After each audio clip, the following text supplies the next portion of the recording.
I think he's just trying to figure out how to play around the possible interruptions. And yeah, here comes the shrine.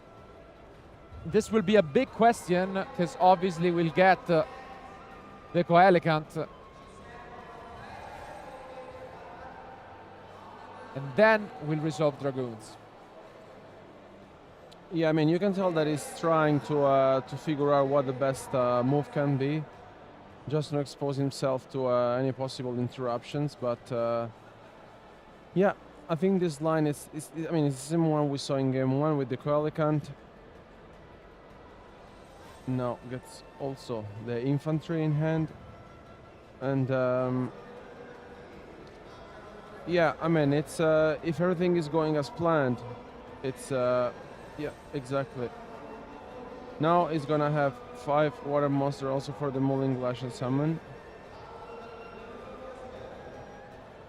Yeah, again, just a bit of an issue of space, not being able to completely, take advantage of this Coelegant, but first world problem if I've ever had one, I guess.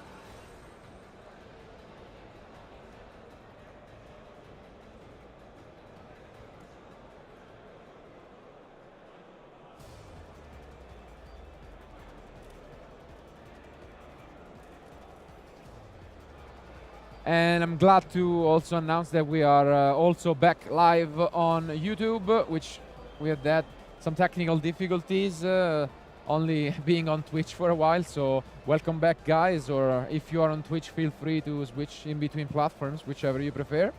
And right on time for this Mulling Glacier to come and rip the end of Vincenzo.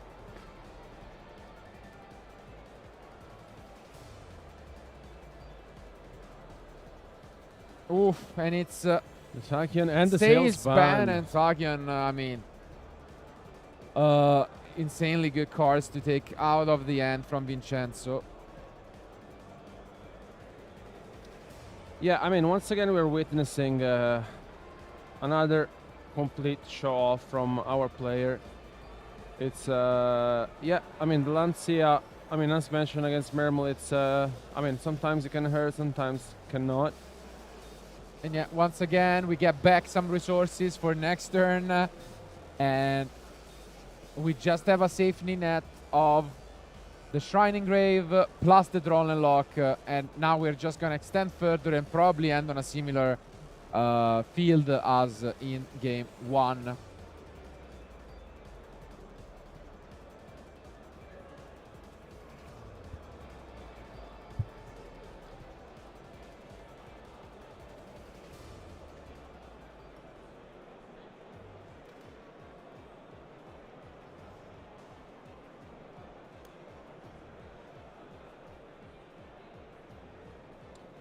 I think you must be very confident now if you're Luigi, especially saying that there's no possible other interruptions at this point, and you know, you also have the Droll Lock bird in hand.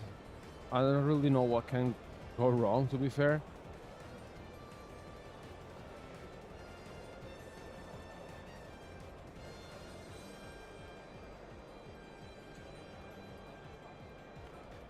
And this is an interesting play where with the Shadow Guard you can change the level of water monsters, and then Mulling Glacier turns into a level 7, and we can use it to just bring back these Dragoons. No more Bahamut Shark into Totally Awesome, unfortunately, or fortunately. So we'll have to plan B, and in this case it's going to be quite the interesting card in the Stealth Kraken, which is going to turn even the opponent monsters to water.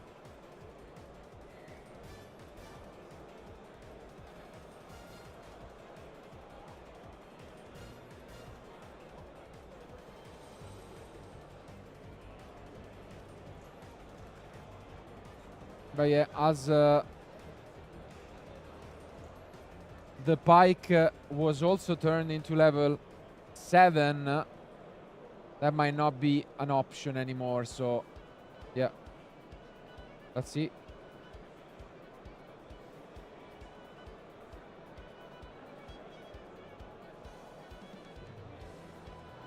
And yeah, correctly checked, as it turns all water monsters you control level 7.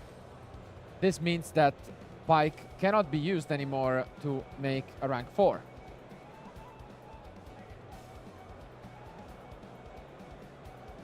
So yeah, he's just gonna receive a warning, and I guess play can resume.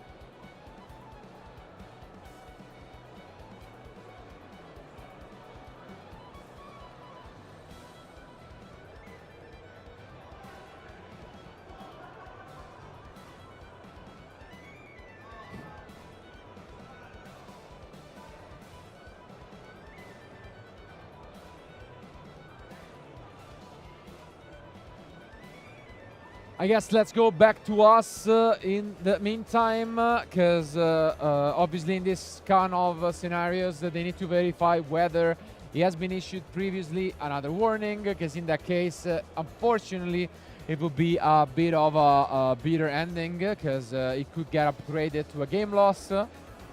So in this case, we need to check with the head judge, who is gonna come all the way down to the table to just verify what's going on. But I mean, regardless, I think this turn most likely will decide the winner of the match. It didn't look as if Vincenzo had enough in the tank to fight back from this opening. So it's been a rough match for him, I guess. Yeah, but also I think the tension can play a huge role at this 11th stage, especially because our players now are sinking in the top 8, and after 2 days of full action, of course, playing on stage is never easy, and you're doing it in the top 8 in front of a big crowd, and it can happen. But I mean, judges are here just to check that everything is all right. It's I think overall from the way we are seeing this match evolving, I really feel like we got to see how impactful both of those decks are in the current format, especially at going first, and I mean, where there's no interruption. We also saw with Malice, for example, at full power, what the ending feel can look like. And I also feel that for those of you watching at home, what we've also said starting from the beginning, if you feel like playing a deck, build it and play it, because I think throughout all the rounds that we have been showing you at home, we have witnessed at least one different match every single time, from Cyber Dragons to Fire Kings to Mermail. I mean, it's been so there's been such a variety of different decks, and Memento, for example, I think I'm a huge fan of Memento, especially because it's a very complicated deck. We talked about it quite a few times. And I think in the meantime, maybe what we can do is we can bring up on the screen again the bracket for the rest of the event. And if we stop for a moment, I can check for you guys what this matchup will look like. Because on the first table, we will have, as seen, Flaminio Rossi, which is playing Memento.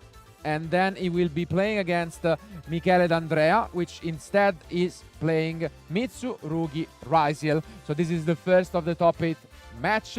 Then, if we move forward, we are gonna have a match between what is Giuseppe Frosi, that is playing Raisiel Mitsurugi again, which is gonna be facing off against Mattia, and is Mitsurugi Raisiel. So already 3 Mitsurugi Raisiel in the top 8.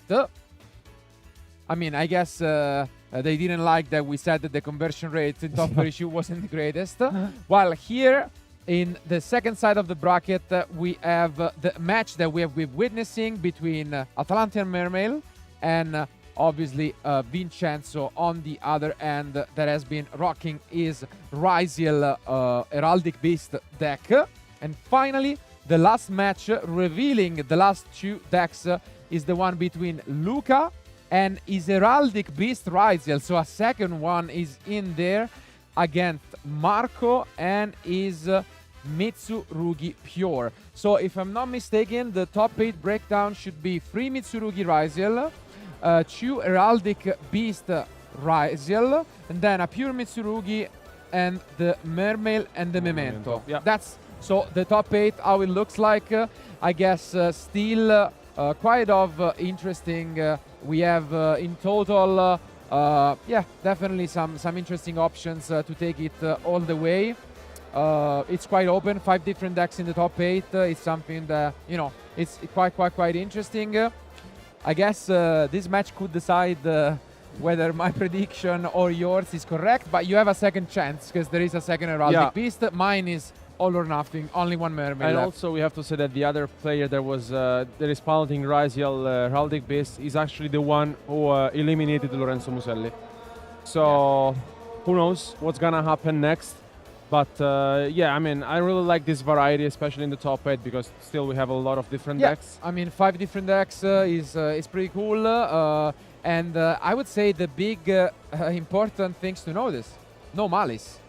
9 Malice in top 30 issue. Maybe we can bring the breakdown for the top 30 issue once more.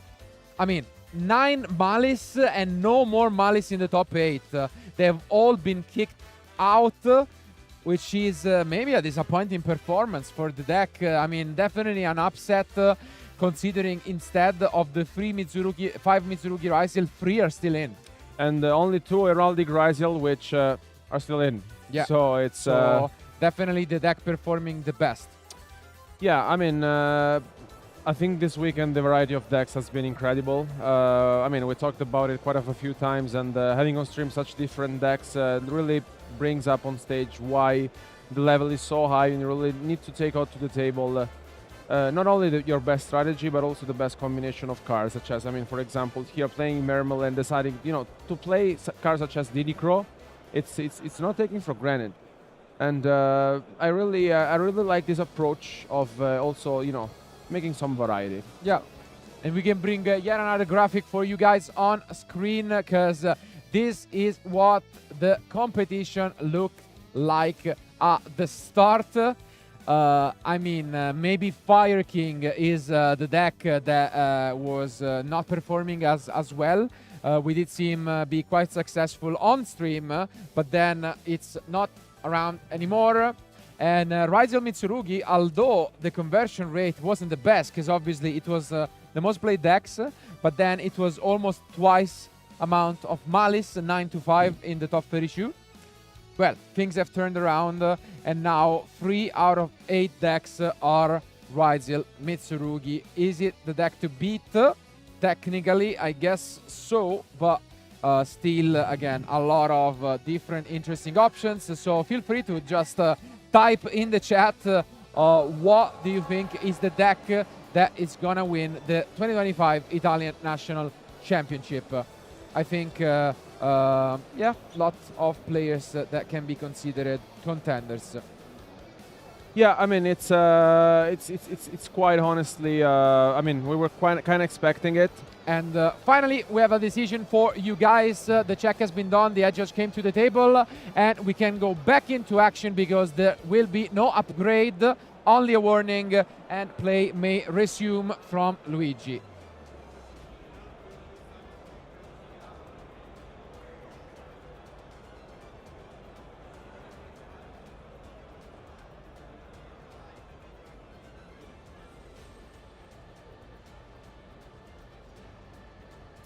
I mean, this is where we left off. The situation looked quite one-sided, with only 2 cards in hand from Vincenzo.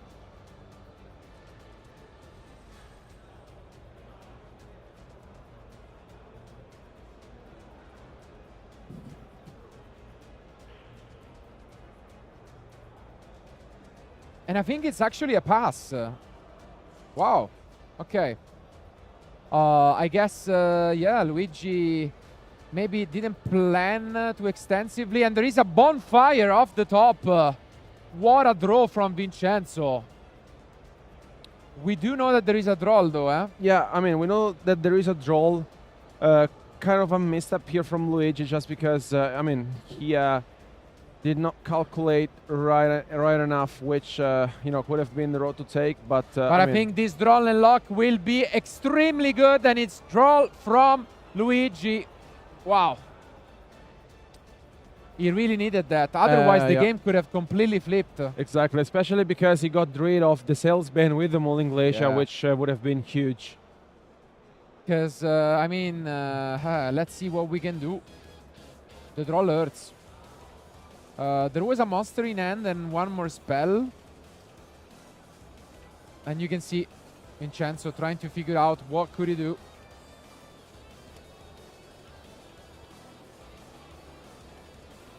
Yeah, very difficult scenario for him, to be fair. It's... I mean, we said this before, although there was a kind of a misstep, the Drone Lockbird was there because we saw it coming, and yeah, what can Vincenzo do? Yeah, probably just clarifying what sort of effects are going on. The Gaius represents an important negation, and we still have the shrine in the graveyard, but we cannot use it anymore because of Droll. So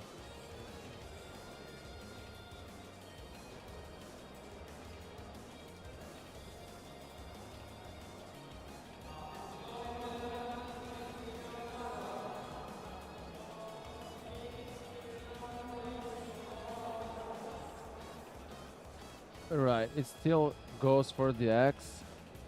It's gonna foolish, yes. and maybe we have a hard-drawn copy of the advanced heraldry art. I'm pretty sure there is one more spell in hand. Obviously, we cannot search with the lion.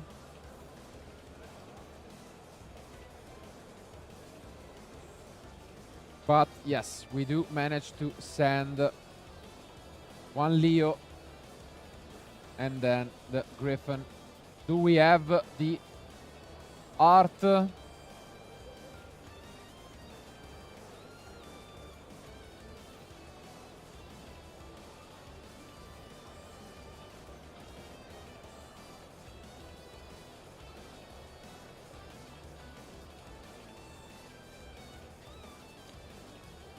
That's a big question. It all comes down to this. 8 minutes remain.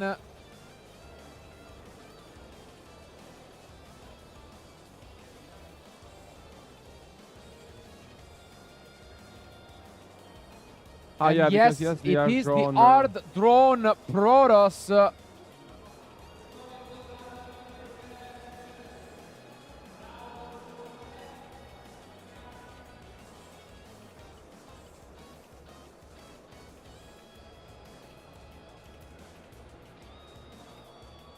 And that could be a brutal one, because Abyss Gaius is able to negate it, because it only has 2500, no?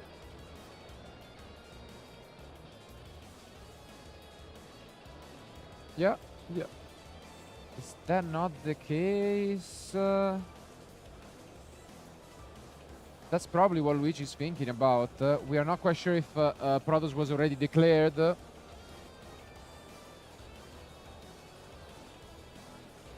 And only one more card in hand. And yes, that is the case. Abyss Gaius is used. Do we have anything?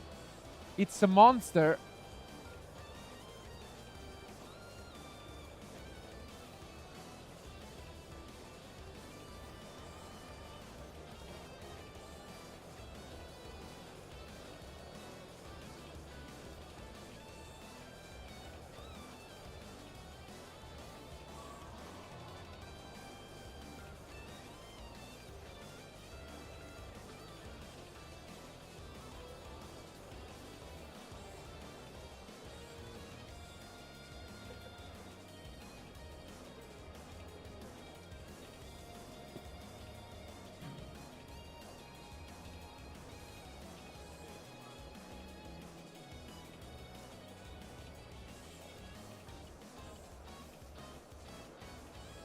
And play, unfortunately, for Vincenzo, and the crowd of amazing fans standing for him resumes for Luigi,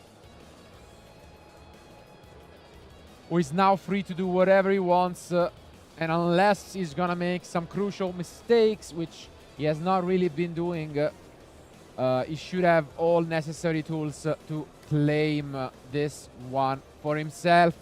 Only a matter of moments. So much damage available.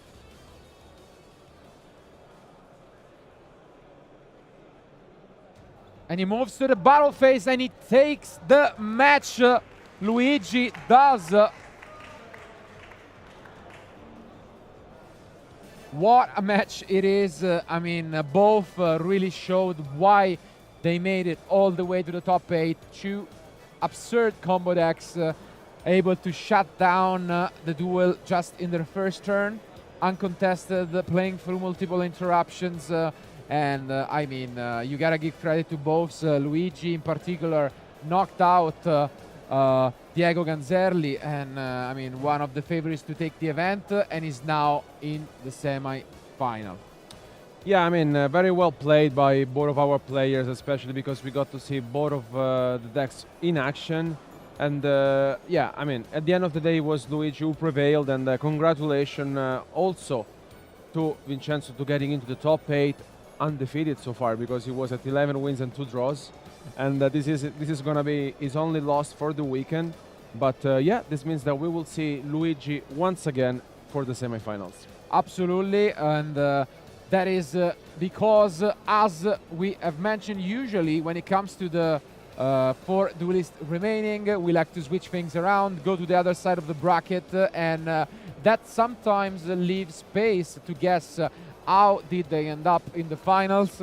Well, this time around we have a treat for you guys, because for the first time ever possibly, we'll actually show both semi-finals that will not be playing at the same time. So we'll show Luigi once more in action once we find out who their opponents will be. So actually there are not only 2 match remainings, but 3 more matches for you, as we'll have the semi-finals and then the last match of the day to crown the 2025 Italian national champion. Don't go anywhere, and we'll be back soon with more content.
We are here with one of the duelists this weekend, coming all the way from Rome. Oh, okay, nice. Same as us. Great to see you here. How is the atmosphere? What are your expectations for this weekend? I have just not brick. Okay, okay. Pray that it all goes well. Praise. Just Okay. praise. Nice. What do you think in general of the meta? And if you had one pick, what deck do you think is gonna take it? Meta right now it's okay. It's okayish, but I think that pure Mitsurugi is a nice call because of the Mulcharmis and other stuffs. So that's it. Okay, nice. And obviously there will be the main event to crown the Italian National Championship, to see if we're going to have a back-to-back-to-back also from Lorenzo Muselli. But there are also public events going on from Time Wizards and other formats. And these are 2 of the amazing oversized cards that you can win. Do you have a favorite between the 2? Of course, the Brio. Brionac. Yeah. Brionac. The Brionac. An OG, so from back in the day, Time Wizard 2010 maybe? For sure.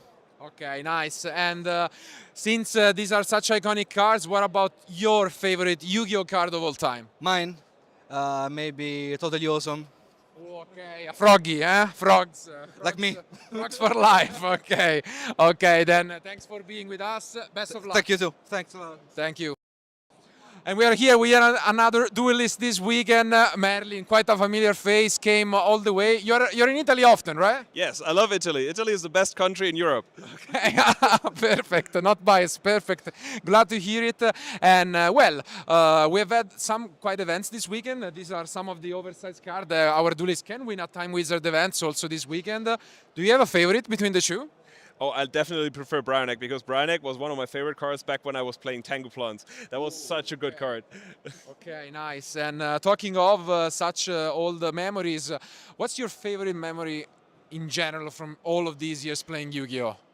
Oh, it must have been my win when I won a YCS back in the days. It was an incredible feeling. Only won one, but that was incredible. Like, I will never forget that moment when I went for game, got up, and had that event. But I have had so many good memories throughout the days, made so many great friends, so many good travels, good food. Like, I'm so grateful for Yu-Gi in general, but that has to be my favorite moment of all time. Perfect. That's great to hear it. And just as a final question, talking of these kind of memories, do you have actually a favorite card of all time? Oh, this is great. This is the first time I ever get to mention this. Okay. Nobody will know this card, but it is Violent Rain. Look it up, people. That's the best card out there. And I've been rooting for it to become an ultimate and an OTS pack forever and ever and ever. Konami, if you're seeing this, I need Violent Rain, ultimate rare in an OTS pack right now, please. Okay. You never know, you never know. But thanks, Merlin, for being with us, and best of luck this weekend. Thank you very much. Hi, are you excited for this weekend? Incredibly excited, very happy to be here in Bologna. And you came all the way from? Vienna. Woo. Wow, long journey, and what do you love about coming over here, the Italian atmosphere and tournaments? First of all, the best thing about Italy in general is the food. I mean, as you can tell, you know, but I mean, the community is incredible. I love coming here, I love seeing the people, and I just enjoy the game in general, here especially. Nice, beautiful to hear. And here with us, we have some of these oversized cards you can all win this weekend in public events. Are you team Dark Magician Girl or team Bryonak, the Dragon of the Ice Barrier? I mean, absolutely team Bryonak. Okay. One of the most iconic cards, right? Absolutely, absolutely, yes. And what do you expect in general for this weekend? Do you have a favorite deck that we could see this from our duelists? So I think in general a very favorite pick is Mitsurugi Raziel, right? But I think that Mitsurugi Fiendsmith will perform a lot better. I expect Mitsurugi Fiendsmith to win, and I expect the Austrians to win this event. Ay. Dear Italians, you need to step it up, but thank you for being with us, and congrats on the sharp elegance. Maybe you should be a commentator, not us. I mean, please, if you have an offer, send it to me, yeah. Okay, thank you. Welcome guys, today we are at the prize wall for the 2025 Italian Nationals. We will be talking about public events. Did you know that you can win a lot of tickets from playing different formats of public events, such as the current format, or if you whether like the Time Wizards, you can also play Time Wizards to earn the tickets, and you have a large range of different prizes, such as sleeves, deck box, or also a lot of beautiful playmats. Hello guys, today we are with Annalisa. Did you play some events here at the 2025 Italian National? Yes, I played the public event Time Wizard 2005. What did you bring the deck? I bring Chaos Turbo. It's the best deck in the format. I mean, it's so explosive when it has to do it. But what's your favorite card of the deck and of all time? Of the deck, Magician of Fate. It's basic. So strong. All the time, Blackluster Soldier. It's a very good card and aggressive. Very aggressive. Yeah. And also menacing. Like when you put it on field, it's really scary. I mean. Yes. Thank you so much for the interview. Have a nice one.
Welcome back to the coverage of the Italian National Championship 2025. There are only a handful of matches remaining to crown our champion. And well, you should be familiar with all of their names, decks. We now have the full picture. What is going to be the first match that we see? Yeah, I mean, on one hand, we get Flaminio, who is only sitting on one loss so far this weekend, and he's playing the deck we have talked about before, which is Memento. And, I mean, he knocked out Davide Giannoccaro before, so, I mean, it was a very rough match between both of them. And on the other side, we have Mattia playing the most consistent and played deck so far this weekend, Raisal Mitsurugi. Yeah, I mean, we've mentioned that this was one of the, and it was the most represented deck at the event, still showing up strong. And yeah, it will be an interesting matchup. From what we have heard in the interviews, the Mementos players thinks that this is quite a positive matchup. So it will be down to Mattia to prove them wrong. As I mean, Flaminio has all the tools and he's actually maining 9 Mulcharmis. Wow. Yeah, I mean, he wants to see at least one of them right immediately, and I think it makes a lot of sense, especially because I think we saw our duelist playing 6 and then having 3 in the side deck. So to maximize them all, it just makes a lot of sense. So yeah, he probably thinks he's gonna win the game regardless if he goes first. So might as well just, you know, increase the chances of winning, even losing the die roll. But I think we don't want to wait any longer. Let's find out who will be the first player to advance to the final.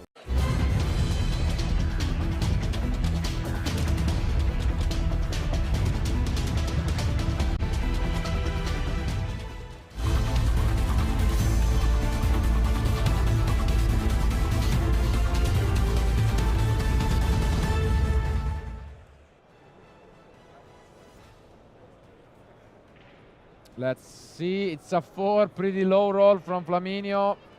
But it's Snake Eyes from his opponent. Wow.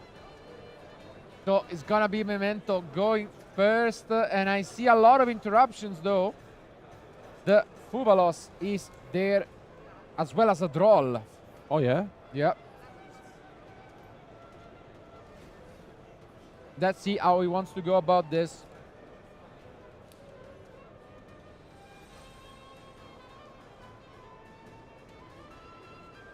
Right, so we see this plenty of time this weekend, the Witch gets summoned. And there goes the Droll. Ooh, right away being activated on the Tatsunoto Shigo search.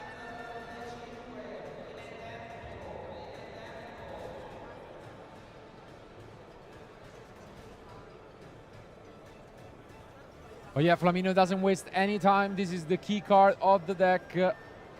Let's keep in mind that here there was an important decision for Mattia, which was Fuvalos or Droll. Will he be punished for it? Let's find out. Yeah, I mean, I think he was quite decisive on what to use. And I think, you know, he must be familiar with the Memento deck, and adding cards, of course, is an issue. Let's just see here, Flaminio, how we can play under Draw Lock, because we've seen quite a few different lights from our players piloting Memento this weekend.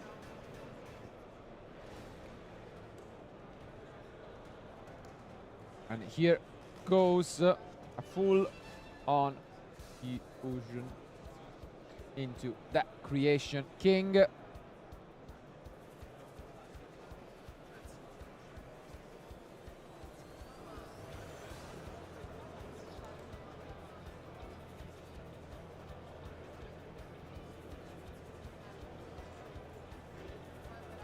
And that's going to be an important effect, digging for 3 additional Memento cards and sending them to the graveyard, which enables the combined creation. Yeah, I mean, besides being under Journal Lock, I think it's just, you know, putting in some work, getting to the most important card of the deck.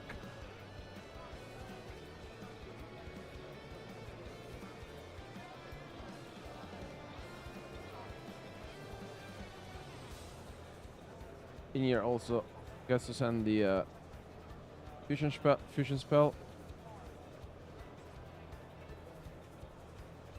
Yeah, and he's saying I will use my deck further, so if you want, you can just cut later on. And it's 1 for 1. Wow. Wow.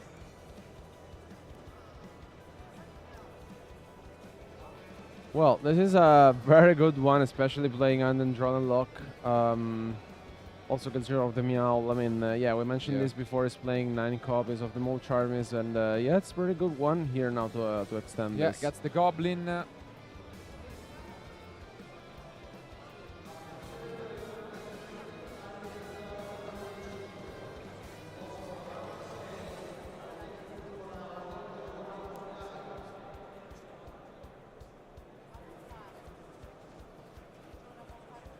So much still available to Flaminio.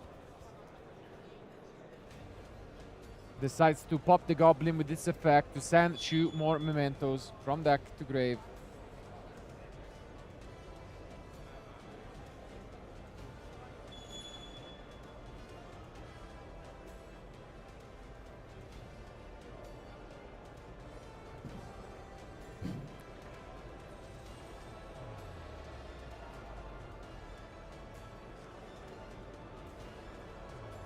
And now the full squad is in the grave.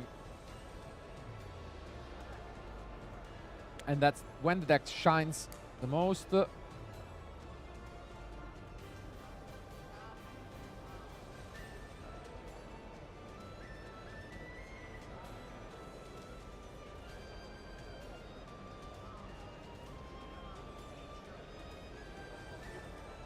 Yeah, there's not going to be any other interruptions from Mattia here. It's just Flaminio showing us the best he can do.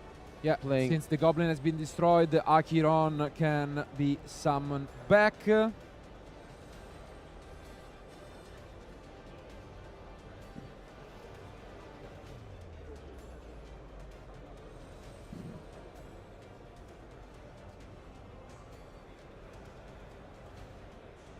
And I think once more, just like we talked about in the interviews in the top 8, it's always going to be a matter of how well does my opponent know how to play against my deck. I mean, Memento's consistent performances in the last few months, I think, have proven how this deck can be difficult to play if you are not too aware of the interactions.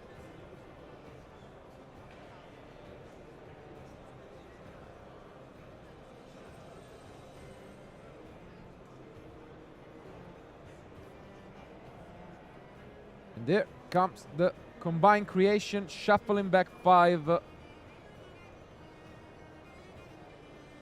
The boss is here. So anytime Mattia activates a card, we can use the effect to summon back from the graveyard one of our mementos. Is that going to be it? Yes, seems like it. Face down, spell and trap. And a pass. So the question now goes to Mattia. And I do see some promising cards in the end. Most importantly, the Call by the Grave, which wasn't he the guy? I'm pretty sure. I don't want to mix them up. I mean, it's been a long day, but he might be the player who told me that's his favorite card in the deck, and I wished him maybe to keep on drawing it. I don't know. I'm not sure. Maybe not. Well, I remember it for sure. That was one of them. And we start things off by using the Fuvalos. Just as a backup plan, a Super Polymerization is in there, so you can get a draw. And start things off with the X. Well, this is a very good hand, honestly, from Mattia. Indeed. Yeah.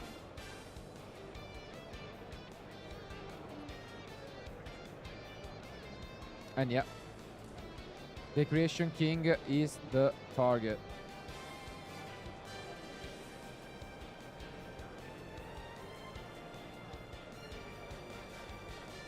And yeah, here it's the usual stuff. It's I think what it's good, it's of course the Cold by the Grave. We didn't really get to see what the other 2 remaining cards are. But yeah, he's gonna chain it.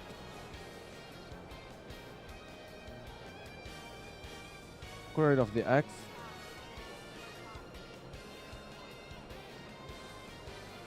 Makes sense. Might as well use it now.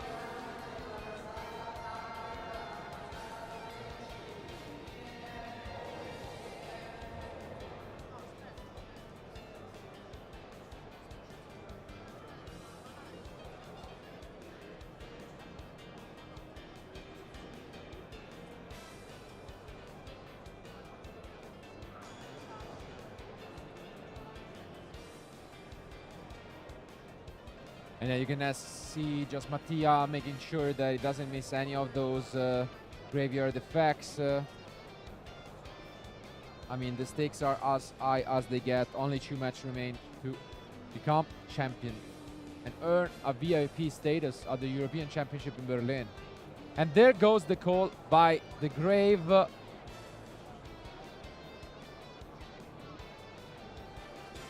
Well, so far this weekend has created a lot of damages to our duelists, and yeah, being outdrawn it right now and activated right away, I think it just wants to prevent Flaminio of using his cards, and yeah, it's just deciding on which card to activate it. And here, as mentioned plenty of time, it's just a matter of how you know the deck, how much you know the deck, and I mean, it's just, you know, one error can cost you the game, and I mean.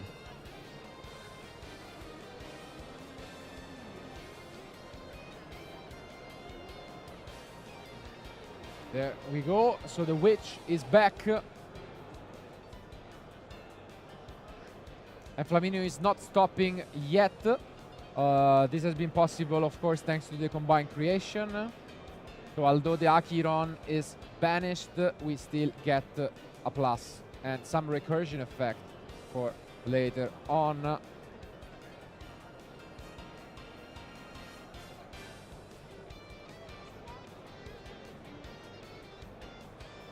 And I didn't quite get what he added, but if that was the Sleepy, then we do have access to another fusion summon. Because as a quick effect, you can special summon it and then fusion.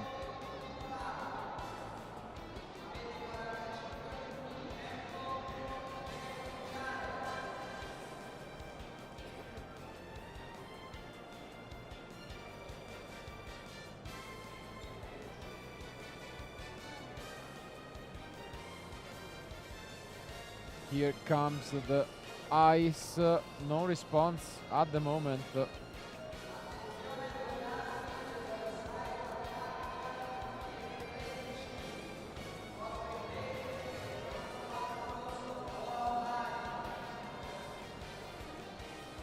And yeah, there goes the cross.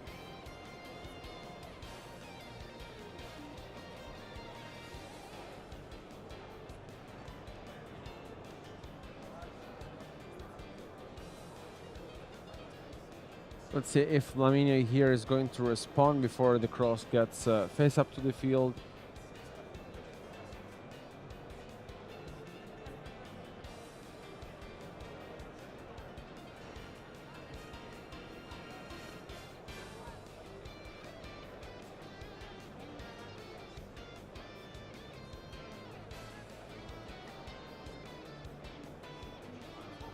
I mean, it's a tense situation.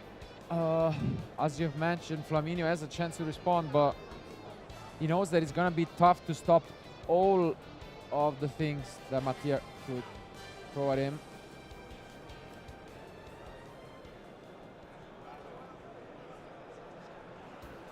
And it's going to be an Xyz into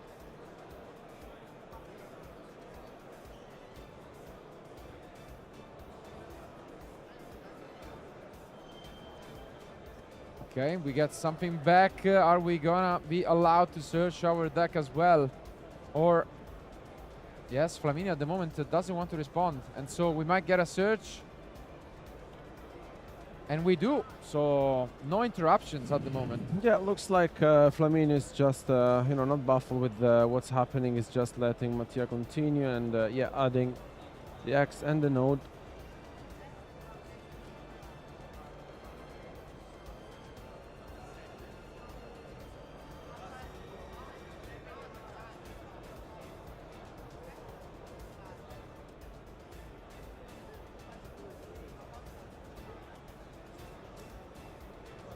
There goes the node.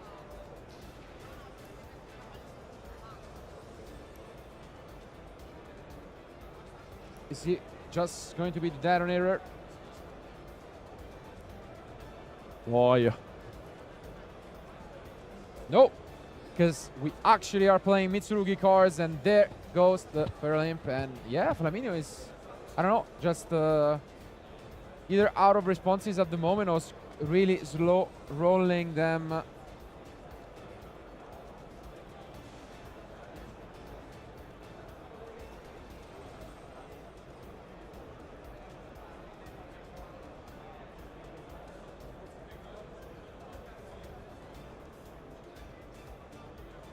Is it just Abakiri? What is it going to be? Yeah. Do you think the set card could be a super polymerization? I mean, if that is the case, we are playing it a bit slow, I guess. So, would be kind of surprising. And yeah, we have now access Mitsurugis. We can use the ritual. And yeah, Flaminio just says, okay.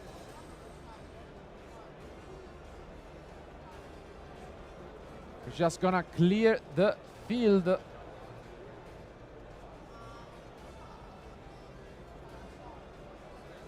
And yes, that's going to be the case. Murakumo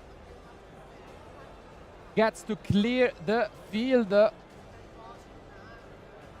And Mattia managing to get rid of a opener from the Mementos deck.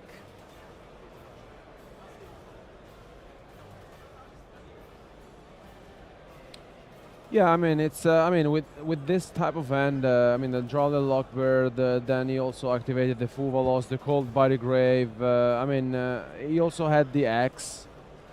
He had pretty much all the answers needed, and especially because Flaminio basically had to play under Drone Lockbird in his turn, trying to do his best. But yeah, it looks as if Mattia is really on the driving seat at the moment. Definitely. And now we're just gonna move to the battle phase, but maybe it's time for that Sleepy finally pulling the trigger.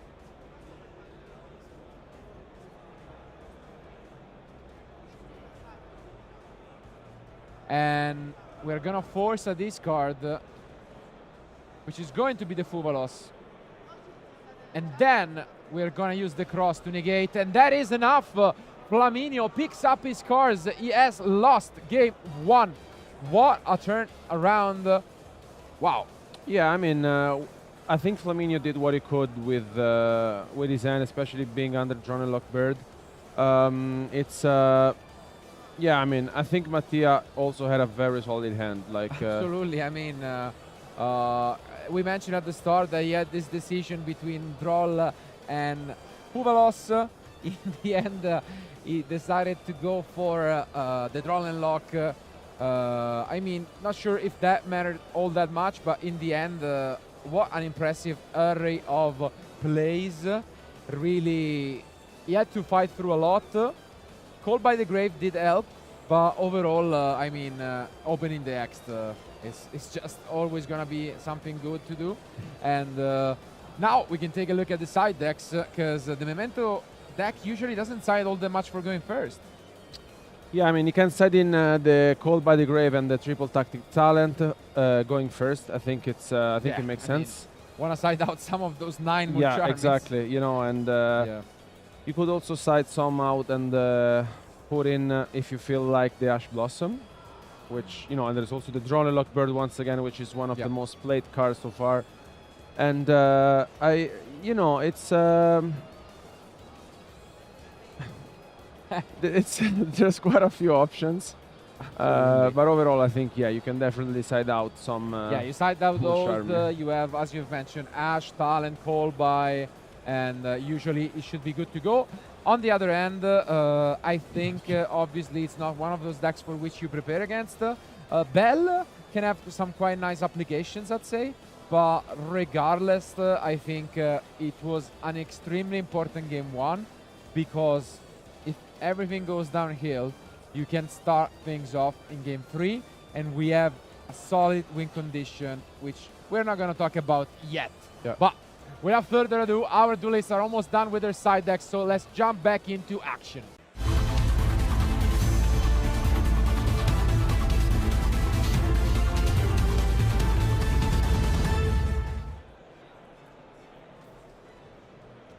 Calma.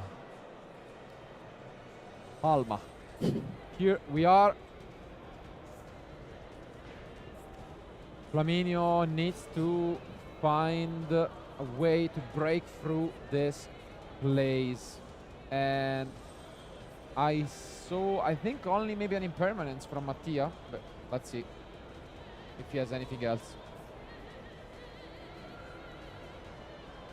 And we could already see it here, the impermanence.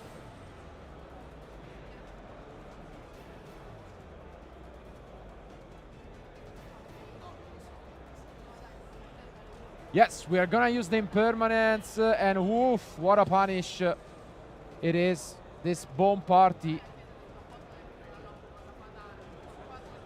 That's great.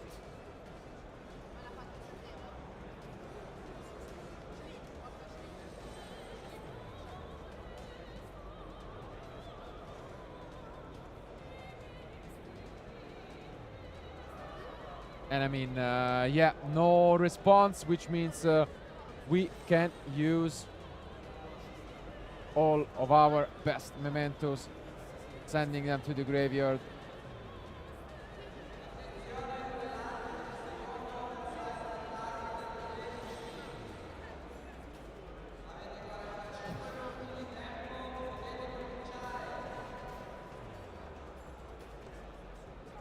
I mean, this looks quite promising, even better than game one.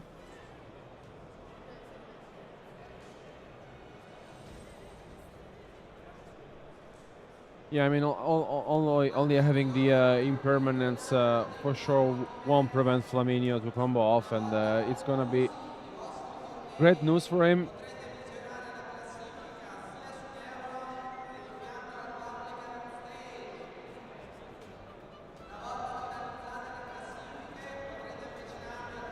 And yeah, it doesn't seem like Mattia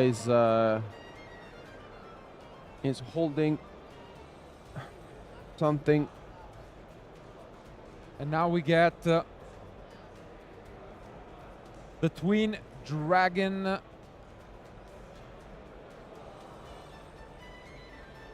Which allows to add so much advantage.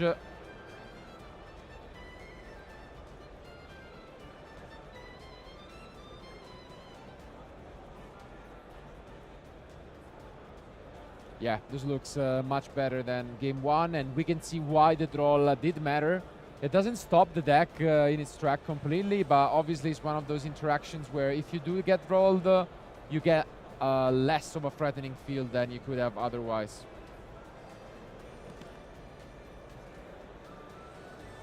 Yeah, I mean, we have mentioned this. It's quite great whenever you get to see the Memento deck in action, and I think here Mattia is just witnessing it. And yeah.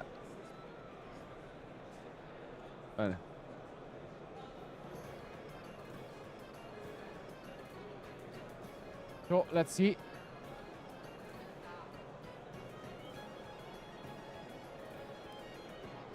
Doesn't seem like there will be much of any other interruption. It looked like it was only impermanence anyways.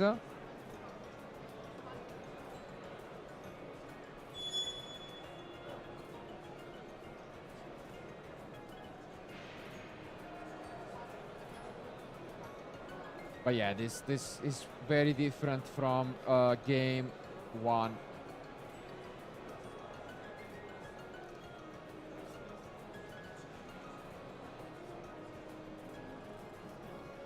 And yeah, here also there's another bone party being added by Flaminio. And yeah, We can bring back both the Witch and the Achiron.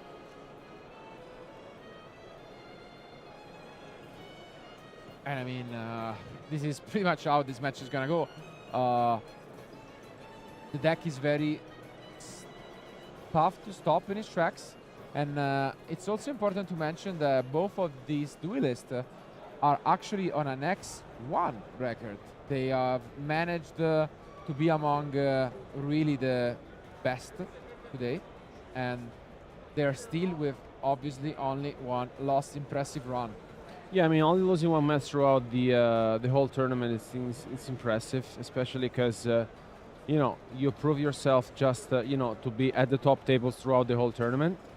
And yeah, I mean, I would have also been curious to see how the match between David and Flaminio, a Memento mirror match. Yeah, would have been. Yeah, I mean, definitely not what you would expect once you get that far.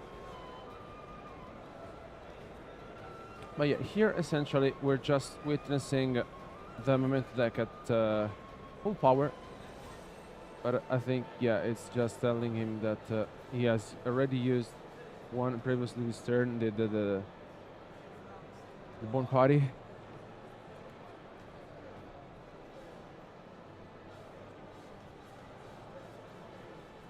And yeah, yet again, hurry of plays. We know what the deal is. At the end of the day, you try to put up. I mean, if you can, the full combo usually involves getting to the Herald of Mirage Lights. But overall, it's yeah, it's quite the feat where the combined creation, the creation king, possibly another fusion face down to just have an additional layer is what you do, and it's a deck that grinds.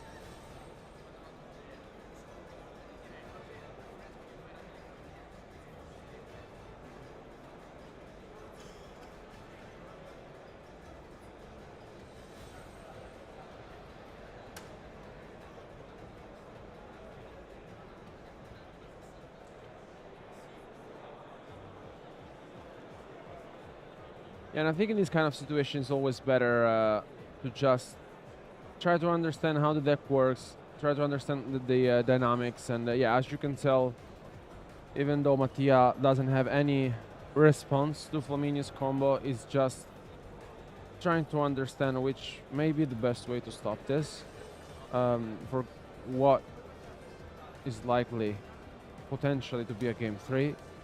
Yeah, and there it comes.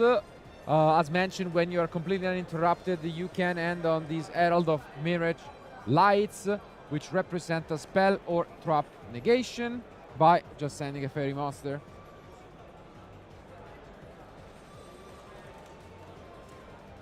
So that's, yeah, pretty good way to slow things down for Mattia furthermore. And here comes one of the side deck cards, one of Horned Dragon.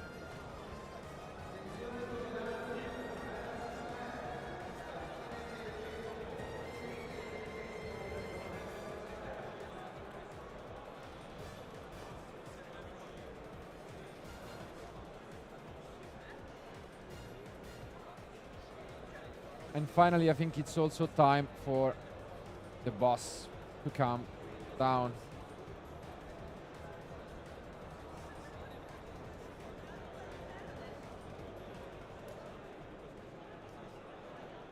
One face down, 2 face downs. And I mean, this will be a task for Mattia.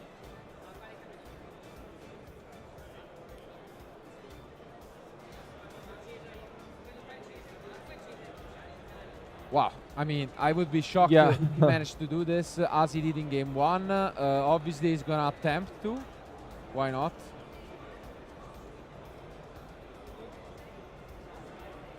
And again, with, I mean, a great way to start things off with that bonfire. And it's gonna get negated by the Herald, or at least attempts to negate. And does resolve. I mean, makes sense. X could be extremely annoying here.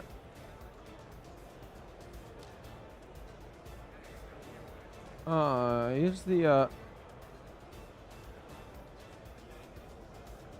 And I think, yeah, this is the Yeah, alternate of RP Feather Duster from the side deck to clear all spell and traps. What a find. And Ash on the Bomb Party. I mean, can you, like, if you really want to force your opponent to negate the bonfire, what can the last two remaining cards be? Because Maybe Ardro next. Let's see. But yeah, we are gonna fusion, summon, and then we are gonna lose the rest.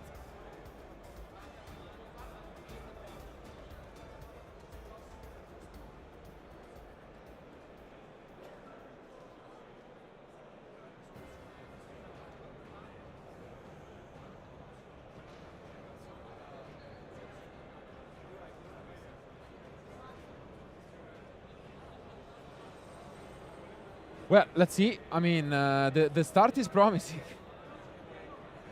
Can we really pull this off? I mean, we still have Combined Creation into Creation King and Stapelia.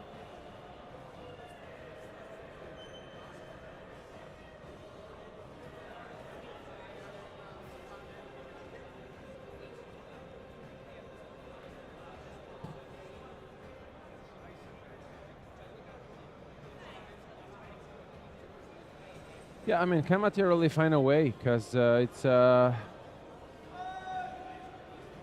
don't really see a way out here. And yeah, we see the Stapelia on the ice. Last card in hand.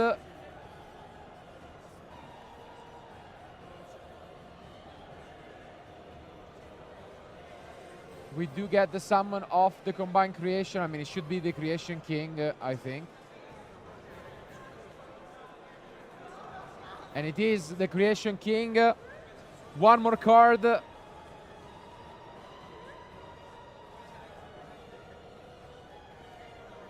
It's going to be the Typhon.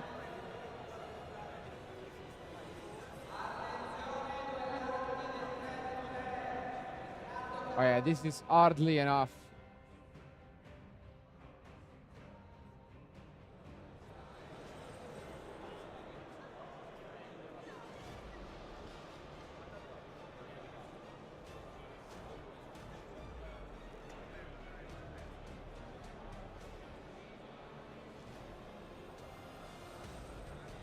Attacks over Stapelia, and this is probably all but done. And play resumed to Flaminio.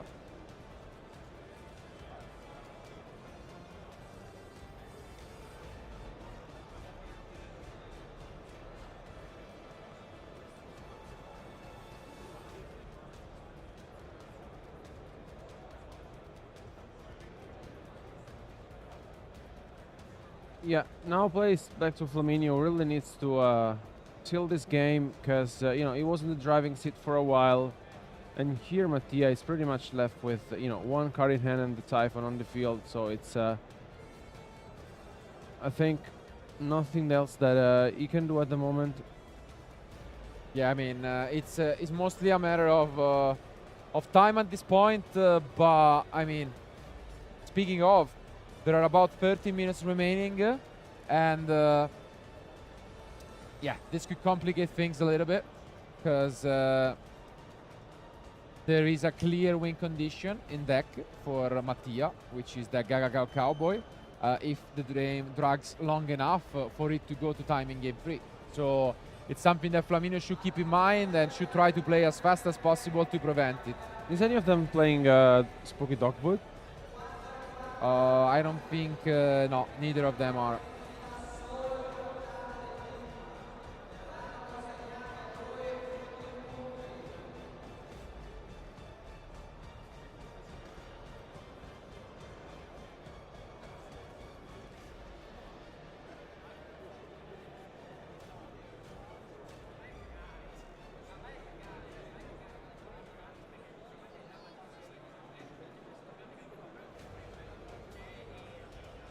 And I mean, yeah, this does look impressive, and again, it does look like a checkmate, but Flaminio needs to put up the damage in play. Cannot just expect his opponent to pick up his cards on his own will.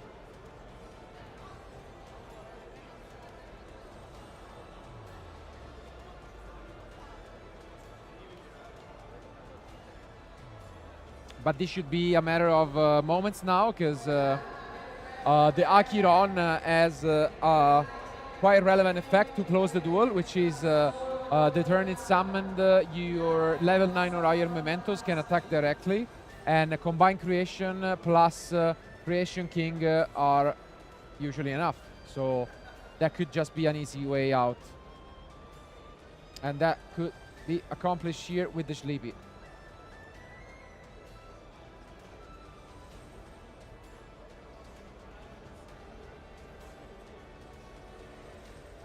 And yeah, that should be it, because the creation is 5,000, the creation king is 3,000, that's already 8,000 just attacking directly. Yeah. Possibly. So yeah, that is it. And Flaminio, even the scores 1-1. We're gonna have a game 3 to decide the first finalist. Wow, what a match it has been. Really impressive stuff, I mean, from Flaminio in this game too. Without the draw being there, it has managed to just fight his way as strongly as possible, and solid effort as well from Mattia, but not quite enough. No, I mean, at the end of the day, I think even with Mattia's hand, which was quite strong, I think, it was just too much from Flaminio, which thankfully enough for him, he managed to get his combo through. And I mean, here now we're entering into game 3. There's still 10 minutes. Yeah. So, you know, it's, I mean, we have seen most of our matches this weekend so far ended up about time. Close, so if not in time, and that might just be the case once more. I wouldn't expect anything other than this. We have touched slightly on Mattia having a win condition in the side deck for when he goes first, and we have seen that already this weekend. RP Feather Storm. If he gets his hand on that card, this could be an extremely fast game, because all you need to do is summon Castel and then you shut down all effect monsters. It's very tough for Memento to fight back, and that would be the case. On the other end, though, we can expect those Mulcharmies to be brought back in, and it's going to be other help from the side deck. In particular, there is 3 copies of Forbidden Droplet if he wants to bring those in, alongside Droll. So yes, so many interruptions. And as you can see, Vincenzo knows his plan, already done it with the side deck, while Mattia tries to find these final tweaks. yeah, I mean, it's it all comes down to this. One of our duelists will advance into the final, and will it be Mattia? Will it be Flaminio? I mean, we will soon find out, because I mean, our duelists are basically almost done shuffling up. Without no further ado, let's jump into game 3.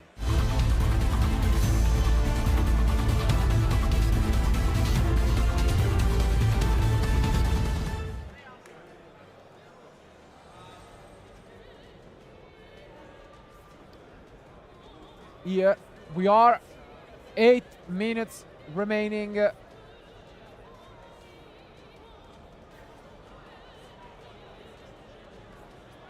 Who is going to be the first finalist? Couldn't quite catch what we have drawn, but I think it was from the side deck, the Great Purification. Yeah, the one I saw. And it's Ice Rysiel to start things off, and no Puvalos or Purulia.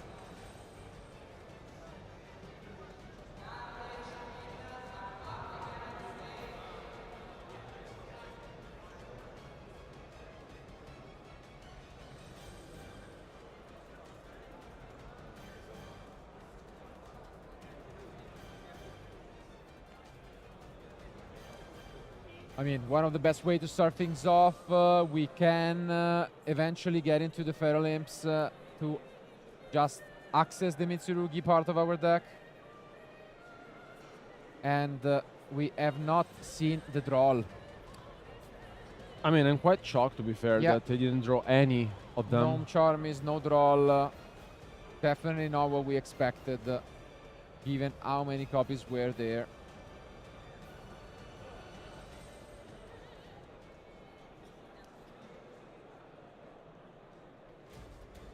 And we go straight into a free material, which, I mean, makes sense given this opening that we have had. And I don't think we're going to see any response. And no, we do not.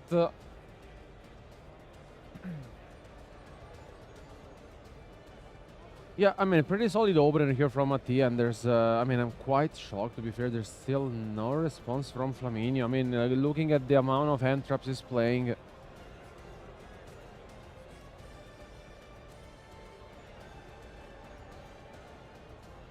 Yeah, here comes Node. Again, not really prompting any response. Flaminio is also completely aware of the situation, asking to the judge how much time remains. And we cannot... No, we didn't take a look at the end. But the big question is, how will Mattia play this one out? Will he go into Mitsurugi? Will he at some point think, okay, I'm gonna just cowboy to have a backup plan? It's a tricky situation, and no, instead this is another solution altogether with this Dugares. Taking the risk, trying to secure himself a spot in the finals. What can he find off the top of his deck? Any Mitsurugi card would be important, given the purification in the end.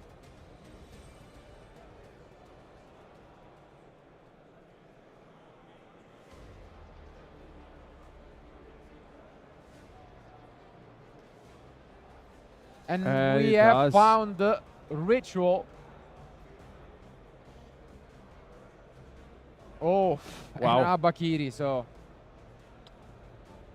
Yeah, I mean, maybe one of these two draws might have secured him the ritual. Yeah, that's a huge find for sure. Moves on, as we've mentioned, Great Purification was in the end from the side deck. And now we do activate the prayers. Tributing the one copy of Murakumo for Sagi.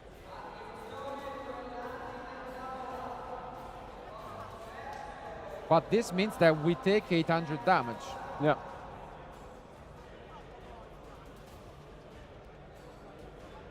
Quite relevant, to be fair. Absolutely.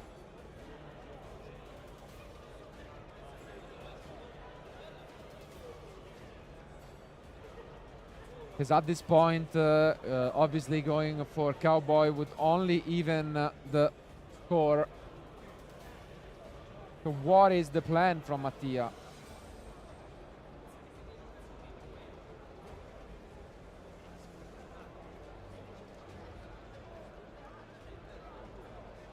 Gets rid of Dugares for the ice, and is this going to be Cowboy?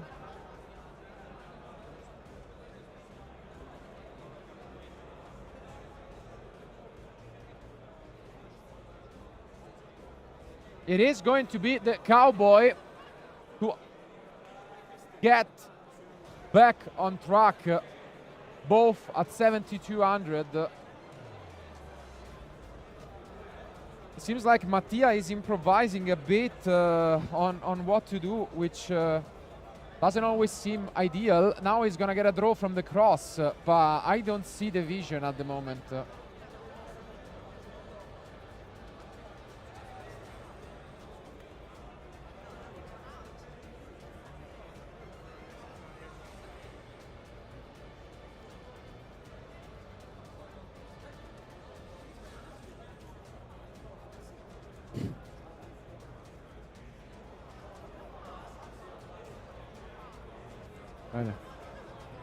And that's a pass. Wow. Whew. 2.5 minutes remain.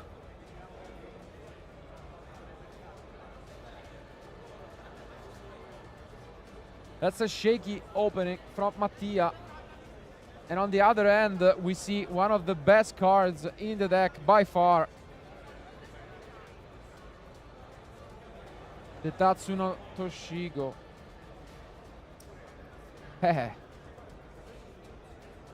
Getting rid.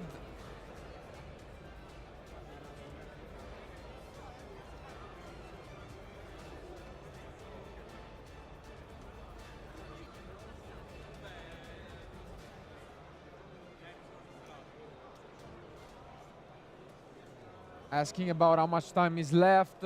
Once more, it's about 2 minutes remaining. And it's not gonna be an easy task. And we decide to go right away into the unknown purification. Bold move. Yeah, I mean, I think it just because like the draw pool there means that you know, let's see, because now, yeah, this one resolves, and yeah, there's 1 minute remaining on the round. So let's see what is up next, because I think here Flaminio, yeah, just want to speed things off. Use the Bone Party, but I don't really see it. The issue is like this Cowboy only, you know, put up with the damage that we created ourselves. And if time is cold, the advantage is still on Flaminio because he's the one who will get the first attack. Yeah.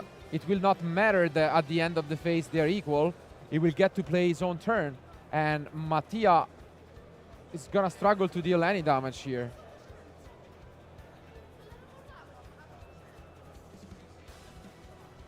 But yeah, here once again he's paying 800 to resolve this, and wow. Well, maybe Mattia feeling the nerves of playing on stream in a semi-final has now decided to take damage one more time, and this leaves him completely vulnerable. And with Flaminio ahead, even in terms of game,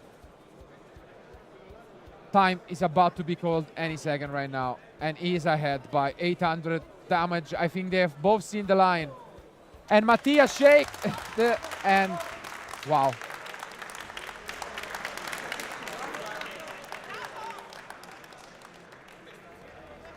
What a semi-final this has been. Congratulations to Flaminio. Rossi is our first finalist with Memento. Yeah, I mean, what a match it was, honestly. It's, I mean, it was very, like, sought after when the... I mean, both of our... It could have ended both ways, to be fair. It's, I mean, congratulations to Flaminio. Mattia was this close, honestly, and, I mean, we have a Memento deck in the final. Yeah, I mean, it still keeps on performing extremely well.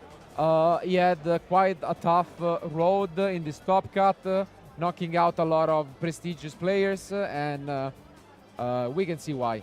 I mean, game one was where he struggled the most against an opening that was quite perfect from his opponent, lining up very well against him. And I mean, what can you say? Congratulations to Mattia for the run. And overall, it's always rough. I mean, playing on stream can be nerve-wracking. Even more when you have a crowd gathering. There is a semi-final on the line, and I mean, you gotta feel partly bad for him because it was close. It was very close. It was very close. I mean, what a run still, because you know it was 13-1, and piloting the most played deck, and I mean finishing the top 4 Italian nationals. It's, you know, it's still. I mean, of course, like you see the final being this close, but you know, still, I mean, what a run it has been. I mean, overall, it's gotta feel bittersweet. You should be proud for the performance, but in the moment, of course, you feel that the final is right there. You want to take it, and I'm sure he will think about this a lot more. But I think this is not the last time that we see Mattia, because actually, what we're gonna do following up this match is we are gonna go on a quick break, and then we will be back with the 3rd and 4th place playoff, which will be played between Mattia and the loser of the other semi-final. while following after that match, it's the one to crown the champion. So don't go anywhere, guys. Thank you for being with us, and we'll be back soon with more content live in Bologna.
Hello guys, today we are with. Annalisa.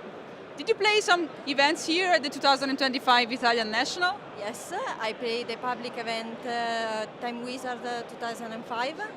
What did you bring the deck? I bring Chaos Turbo. It's the best deck in the format.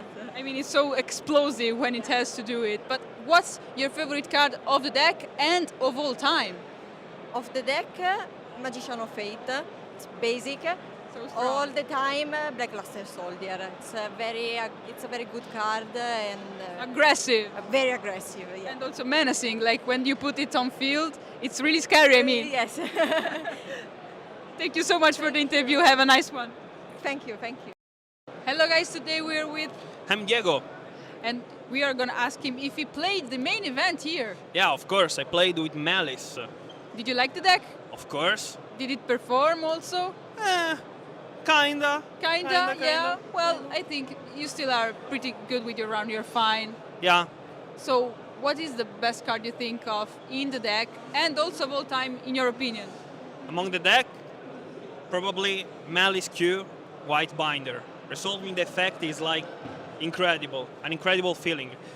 My favorite card of all time is probably Dandelion, because I love Yu-Gi-Oh! GX and Jaden as a protagonist, and Dandelion is like childhood to me.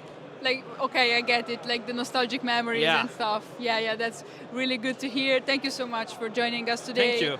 And we will see more from Diego because he's a streamer also. So thank you so much for participating and see you guys.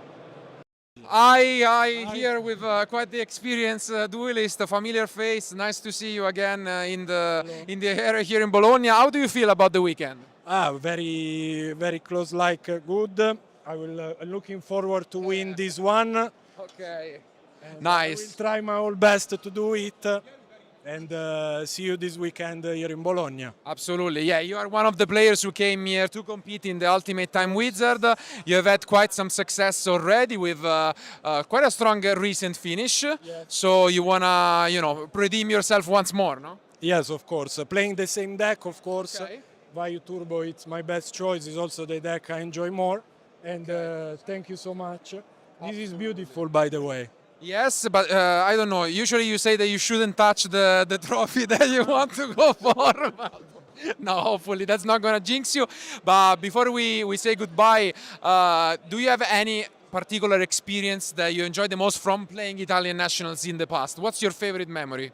Of course, my favorite memory was in 2015, where I started 0 win, 0 win, 2 loss, and then I won them all and topped. This is my best memories. About 10 years ago now, I'm quite old, so. Nice. When you said 2015, I got scared because that year I lost in the finals. So not the same memory for me, but fair enough, to each his own. We are quite old compared to the new generation.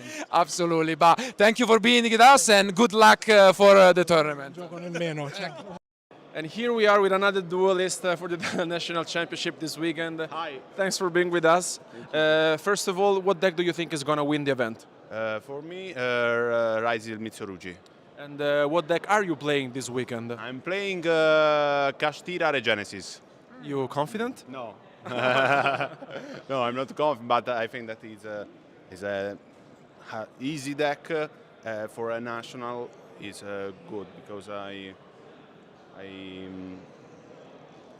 have Here, as you can see, we have some of the prizes that our tourists can win at the public events.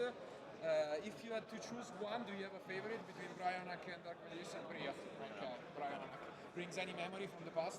Yeah, I remember when I draft this in Arsenal Nascosto, in Arsenal. and yeah, it's a very iconic card. Okay, nice. And speaking of iconic cards and decks, what is your favorite deck of all time that you played? I think Infinity 6. Oh, okay, Infernity. Tom Payne will be happy hearing from you back home. Great, absolutely. And speaking of, last question, again, memories. What about card? What is your favorite Yu-Gi-Oh card? My favorite Yu-Gi-Oh card is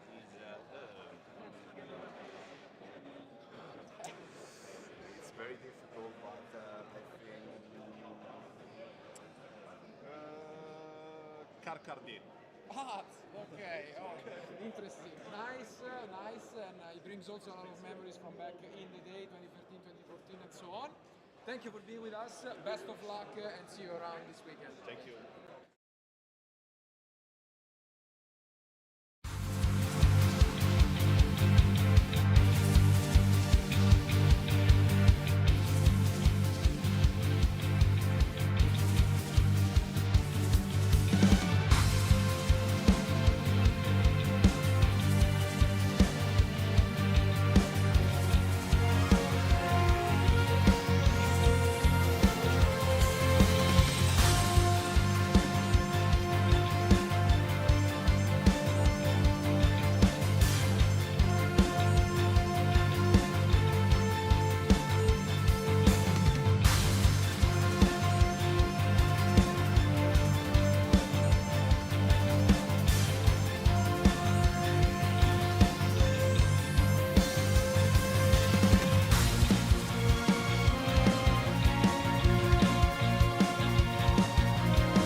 Hi everyone, and welcome back to the coverage of the Italian National Championship 2025.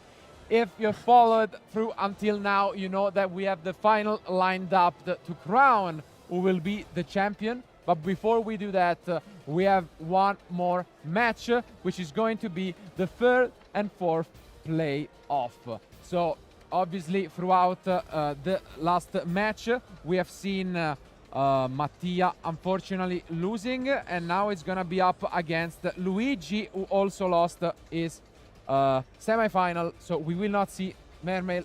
It will be Heraldic Beast Ryziel in the finals with Luca Lepore against Memento. So that will be the finals. But for now, let's focus on the task at hand.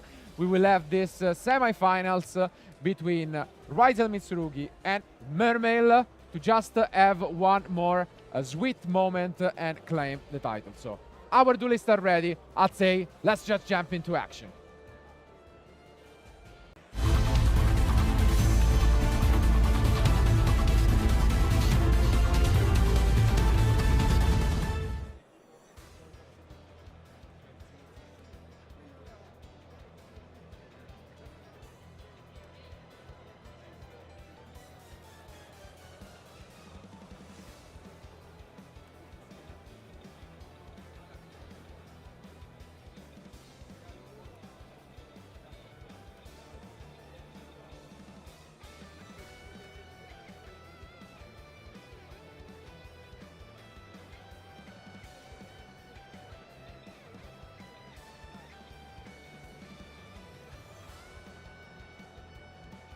Here we are. Mattia started things off with the axe, sending the dual drive. So I mean, as we were mentioning before, still what a run from both of our duelists. We're now playing for securing a third place at the National Championship. It's yeah, it's quite the usual stuff we have seen so far from the Ryziel Mitsurugi, which was indeed the most played deck, but in the final, I mean, we have you know, the one with the Heraldic Fist. Yeah, for now, bad news for Luigi, because he is also maining 6 Mulcharmies, Droll, and none of them have been drawn. So, yeah, it seems like he will be left completely vulnerable here.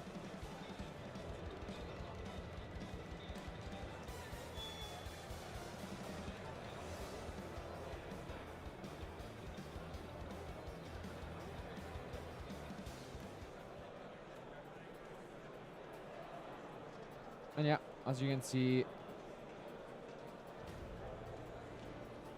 the Ryziel Cross comes down.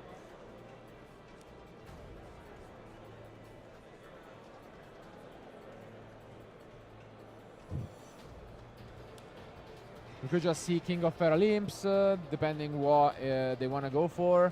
At this point, they know each other's deck pretty well.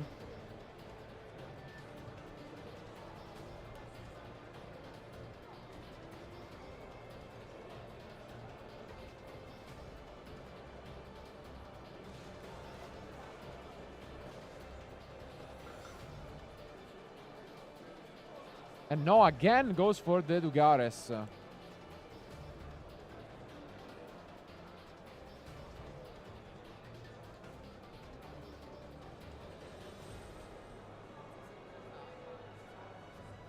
Getting rid of The Tachyon. Yeah. Tachyon.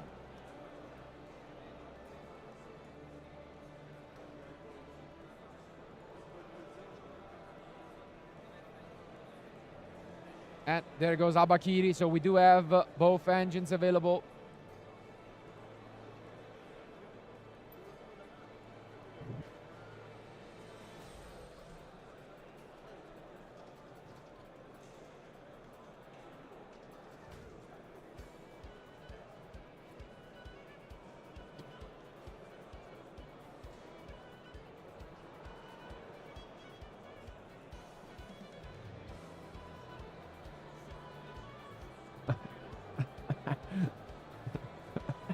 Enter. Okay, so yeah, I mean, as we have seen plenty of times overall this weekend, we can have different possible solutions for this end field, and might as well just patch this draw before we decide.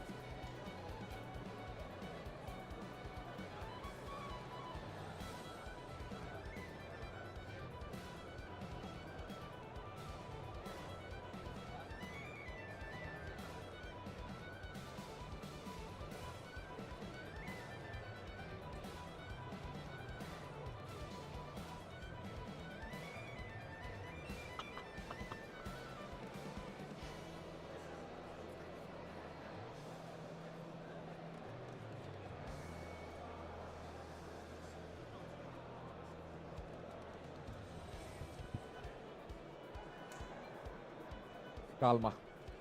So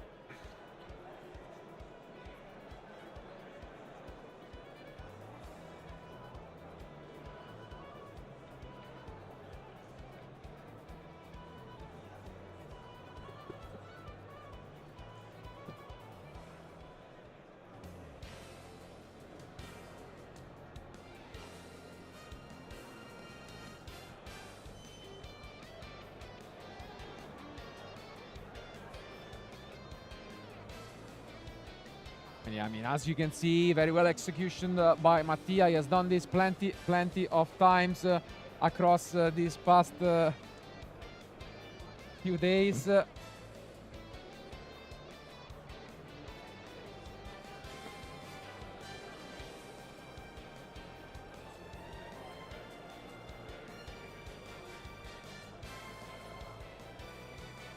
Look at this opening. I mean, although it's a bit bittersweet, of course. Wow, even the Tornado Dragon, which we have not seen all weekend, against Mermail of all decks.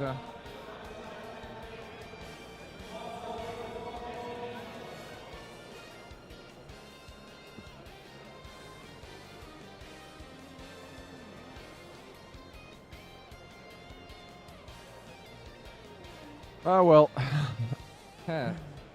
it's yeah, I mean, I feel like it's I mean, I think he should have known what he's up against, right? Especially because now the Tornado Dragon, to be fair, it's I mean, of course it's quite useful, but knowing that he's up against such a deck, maybe he could have gone for a different line. But I think the card being drawn by Luigi as a 6th card is a drawn and lock bird, because I can see that's the first card, and this is something that usually can unfortunately happen. Yeah, quite ironic. And here comes the infantry, which gets to use its effect and bring up onto the field an additional normal summon, which is something that we also got to see back in the days with thanks to do infantry effects, because it's not only when being sent to the field to the graveyard to destroy a card, it's also has additional effect when summoned. But yeah, I mean, Mattia's field, it's super scary, and also with such an end from Luigi, it's gonna be very difficult. But I mean, let's see now.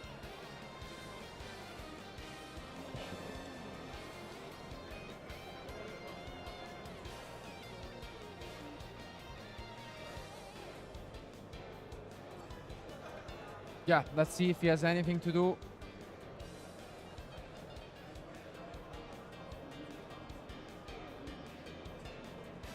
And yeah, I mean, Luigi has seen enough, especially because I mean, with such an end, to be fair, I mean, what can you do? I mean, what can you even do? There were no interruptions, and unfortunately, there was you know, the drawn and lock bird being drawn as a 6th card, which, you know, it's always quite unfortunate, but you know, it's still now game 2, and we will witness Luigi go first. And I mean, we also saw it earlier in our top 8 when Mermail is going first. It's, of course, he has the advantage, It's gonna be close, especially because I mean we have seen Mattia is playing a lot of different entraps and interruptions, but yeah, I mean I think that there was not much that Luigi could have done, unfortunately, to stop Mattia. No, but I mean now he will go first. We'll try to just take full advantage of his Atlantic Mirabelle combos that he has shown us already in the past few rounds. We touched upon how he goes up to 3 Minstrel going first, so that will be quite a clutch option that he has available to him. And on the other side, Mattia will just keep his deck as it is, maybe bring in those bells, which can be alright against the Mermail deck. And I think they are almost ready with their side decks, as you can see Luigi just exchanging some call words with his opponent. So, thank you guys, and let's jump back into action.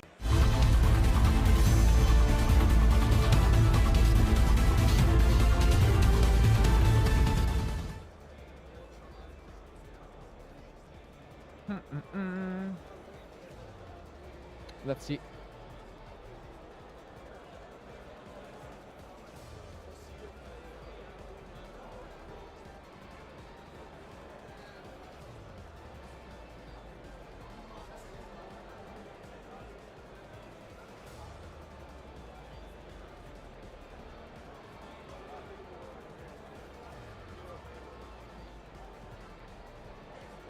Let's take a look at these hands. I think I see only one impermanence, maybe. And Luigi. Oof. Oh no, okay, there is the shrine. Okay, I was getting worried because the rest of the hand didn't look good, but this is actually premium. Discarding the Dragoons to special summon Coelegant. Possibly.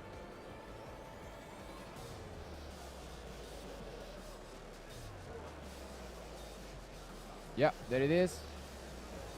Getting a search right here.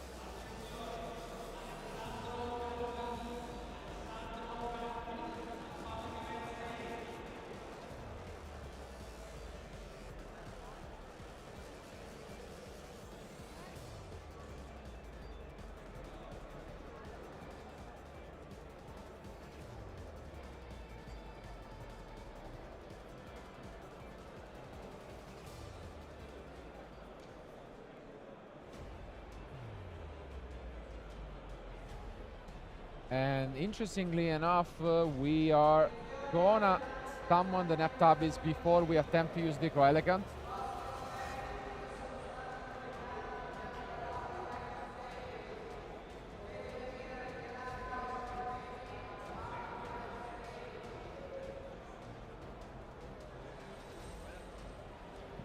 And I think Mattia here only has an impermanence, right, to stop his opponent. Yeah, it doesn't look super promising, and yeah, I mean, I think he will just wait for the right moment to use the impermanence, but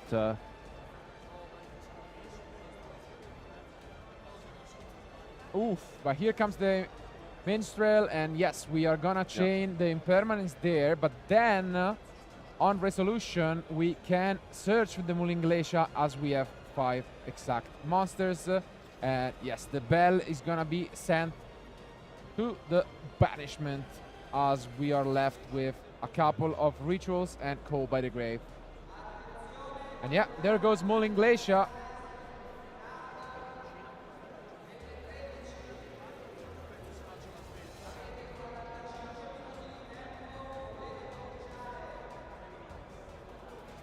Let's see what are the cards that are gonna be sniped off the end.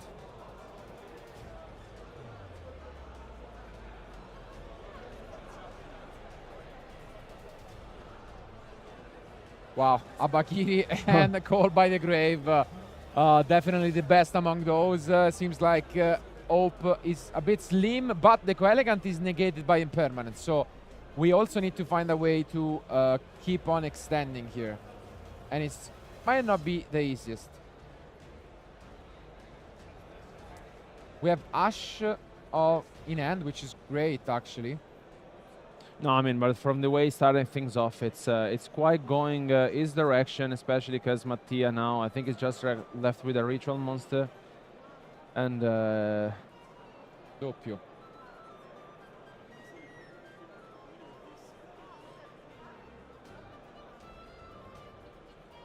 Yeah, here Luigi's just considering his options. And yeah, we are just gonna, try to extend our plays with the Marincess Coral Anemone. Bring him back the Minstrel.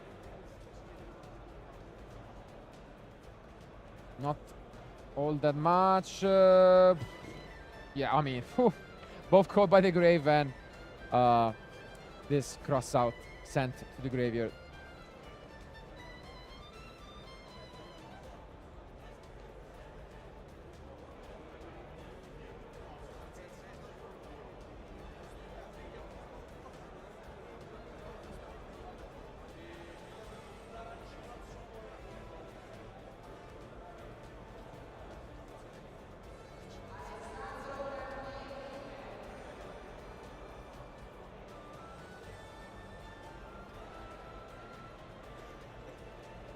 And that's it. Yeah, that's wow, it's just Okay. the pass. So there is a slimmer of hope, I guess, for Mattia. Definitely not the field you're used to seeing Mermel end on. There is an Ash in hand, which can help Luigi, but Mattia has a lot of really good draws. But, oh, he draws into Ash, and I think it's a pass back. That's very unfortunate. Yeah, it's a pass from Mattia. Completely breaking. Yeah.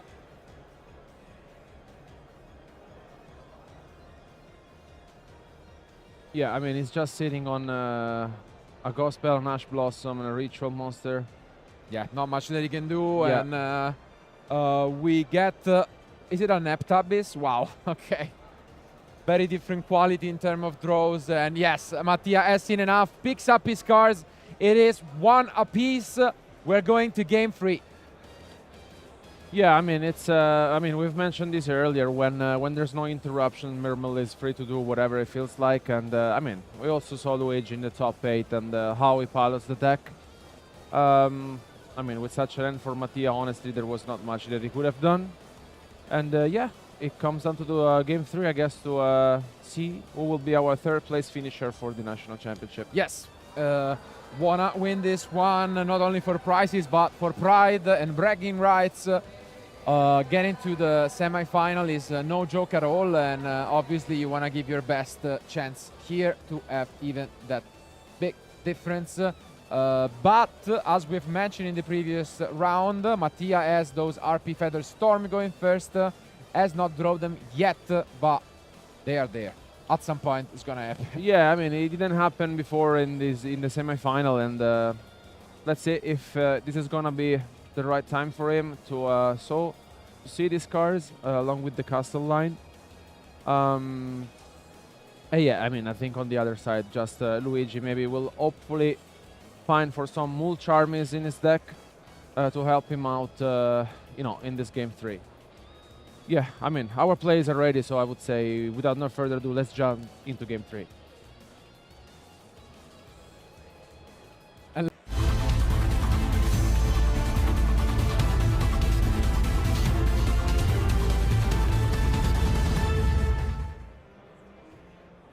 Here we are. The question is always the same. Are we gonna see some Mulcharmis at the start of the duel?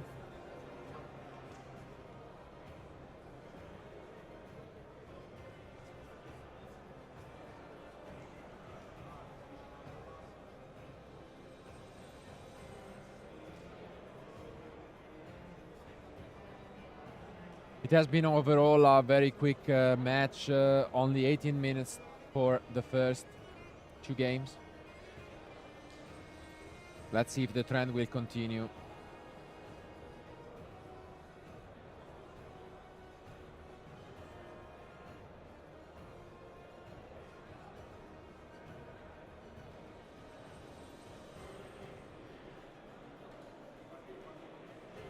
Let's take a look. I see a cross out and I think a ice. That would be amazing. And wow, even the prayers. What a hand. Cross out can stop any possible interruption.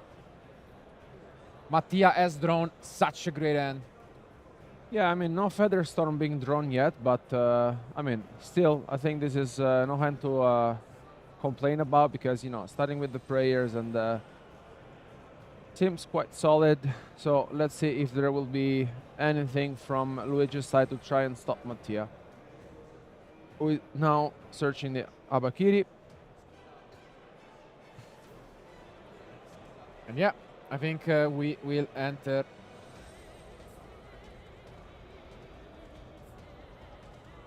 main phase. And we do see the Mulcharmi Purulia, which is gonna be answered by an Ash Blossom, keeping the cross out instead, which is an interesting choice. Oh, but no, never mind. It's not even a choice. We do not play any copy of That's Purulia, why. even Yeah. for the cross out. So, yeah, then that makes definitely more sense. I see double trap in the end from Luigi. He is playing the Impulse as the only trap, so I think Yeah. he has 2 copies. I think so. And is he gonna use it here? That's what he's gonna think about. Does he take the bet? I mean, is it really a bet? You know that the Abakiri is in the end.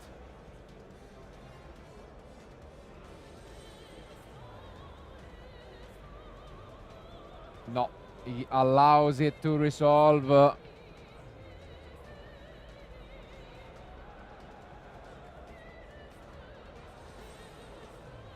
And this is great news.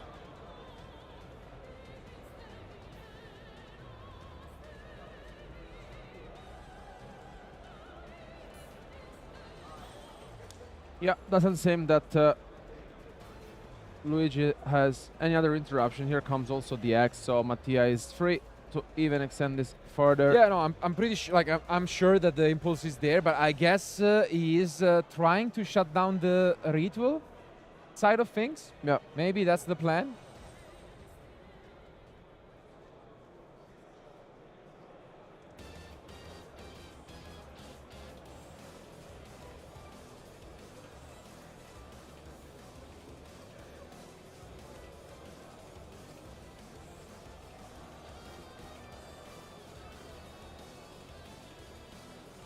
And a big thing from Mattia. Was thinking between 2 or 3 materials. Last second, he does go back to 3. Yeah, I think this is something that we kind of witnessed in game 1 as well, where Mattia went pretty much for the same line.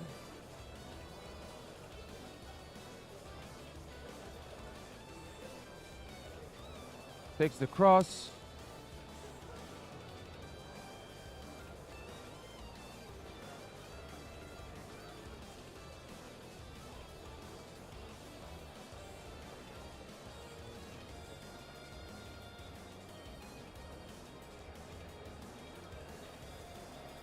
And now will we use the Abakiri right away? We do. And no response from Luigi. Interesting. What card at this point are we waiting for? Is it the ritual?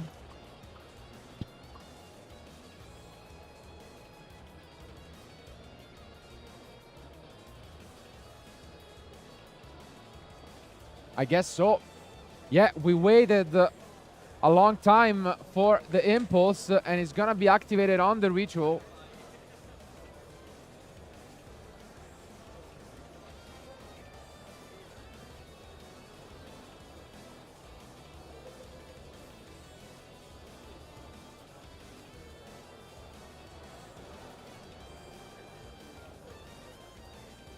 So, plan B. Here comes the node, getting rid of the Abakiri to further go into a Nexus play. Are we gonna see once more this Dugares bet, or are we gonna change things off? No, again, plan is always this for Mattia, it seems. Let's see if we can find something promising of these draws.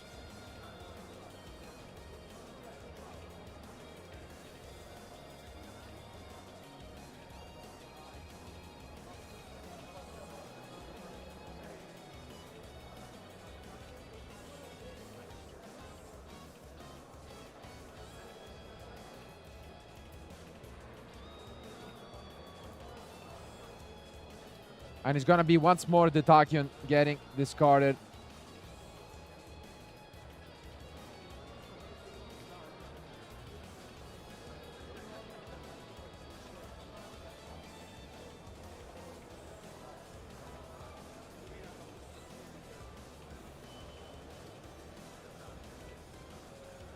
So now we get one more draw from this cross. Can we find a way to keep pushing forward?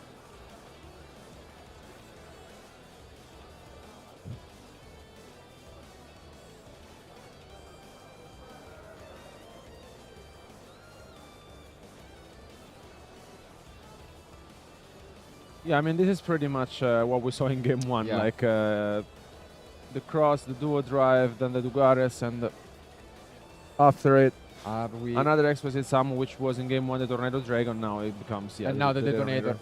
For a moment, I was about to say, are we ever going to see this Castel into RP Featherstorm? But it seems like even though he's prioritizing drawing a lot of cards, he never gets to this trap.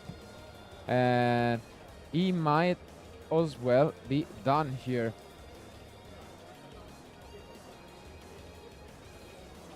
Yeah. Couple of face down cards, and that is it. Luigi has been extremely patient with this impulse. He wanted to stop the Mitsurugi. Let's see if he can now get it done through Detonator and Cross. Doesn't seem easy.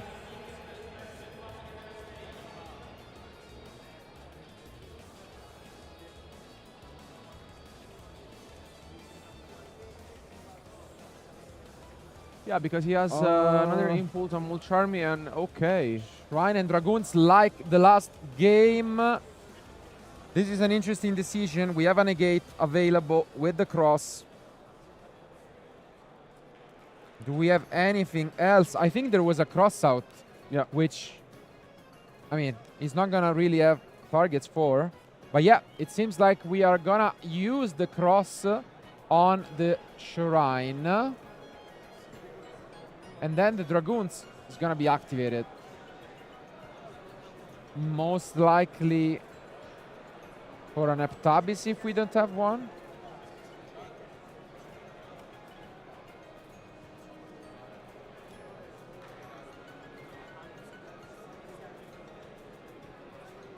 Yeah, he's thinking about that exactly.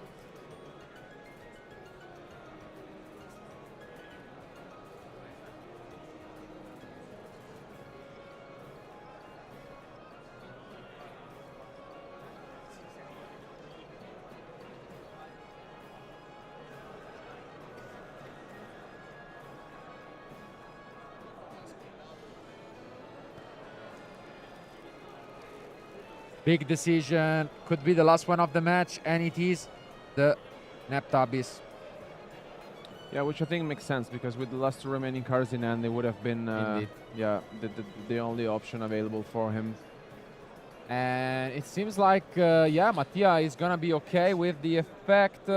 He's gonna use the Detonator probably just to pop the Neptabis. Yeah. And then we are gonna use another search from the Dragoons.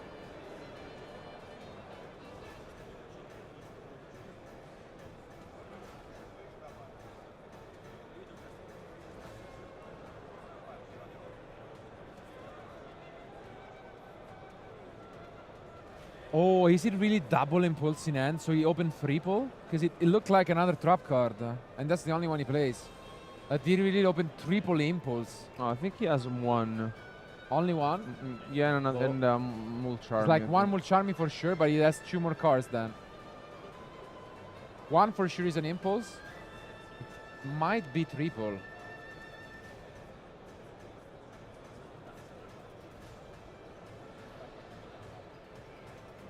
Okay, no. It's can't quite... Is it, oh no, Shadow Guard. Okay, that's pretty decent.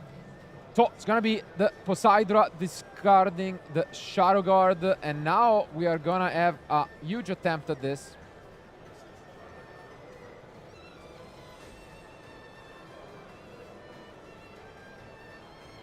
Yeah, I mean, he's trying to stay in this with the resource he had. I mean, it's not gonna be easy, but he's really fighting hard. going through the detonator once again.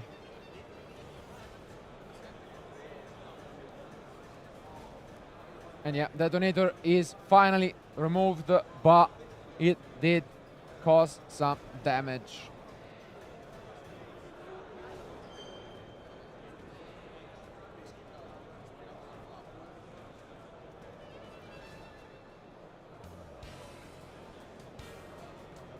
One last push. What can he find? There is this special summon from the Shadow Guard, but seems like most cards have already been used. Yeah, it's just left with a Mulch Army and the Impulse in hand. Now comes the Dragoons. Can we find a way to play?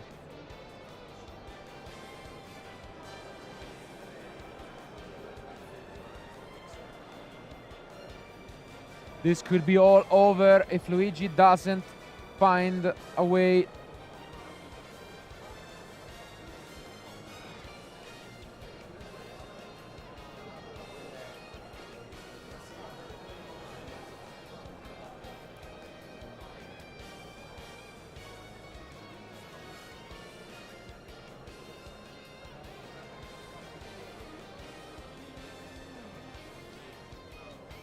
And there goes the final attempt. The Shadow Guard changes both monsters to level 7, allowing to go into Abyss Strike, which is gonna revive a water monster, in this case the Poseidra. And now we can upgrade to the Poseidra Abyss.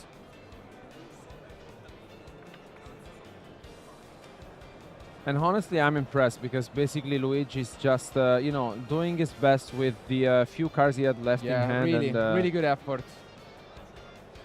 Here, you know, it doesn't seem like. I mean, I think there was the cross out, which of course we know that it can't be used at the moment. And I mean, essentially Luigi just here trying to do his best. And I mean, you can't never really count him out. No. And this is an interesting find. He's using this effect, which can allow him to send the statue and then bounce all of the field from Mattia back. And this is impressive from Luigi. Yeah, also the other set card from Mattia apparently was... oh yeah, it was the Purification, yeah, which we didn't know of. Yeah, unfortunately useless because of Luigi's decision to shut down the ritual part of the deck, which proved to be quite effective actually. Can he really pull this off? He's counting damage. At the moment, he has 5,800 available.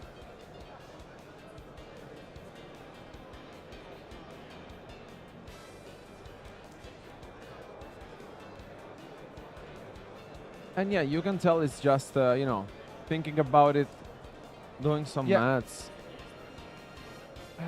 Maybe not enough to special summon Mulling Glacier.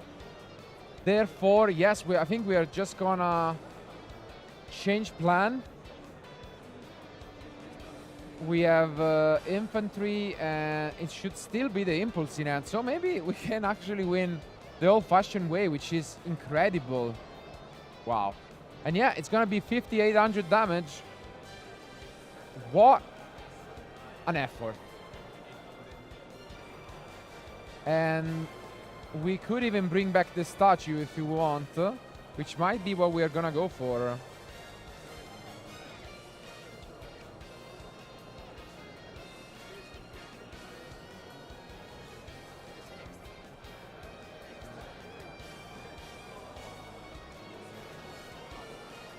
Well, I think it was very, very well executed from Luigi, honestly. With just 2 cards, he's been doing all this and dealing with the detonator, the duo drive, and essentially Mattia's entire field.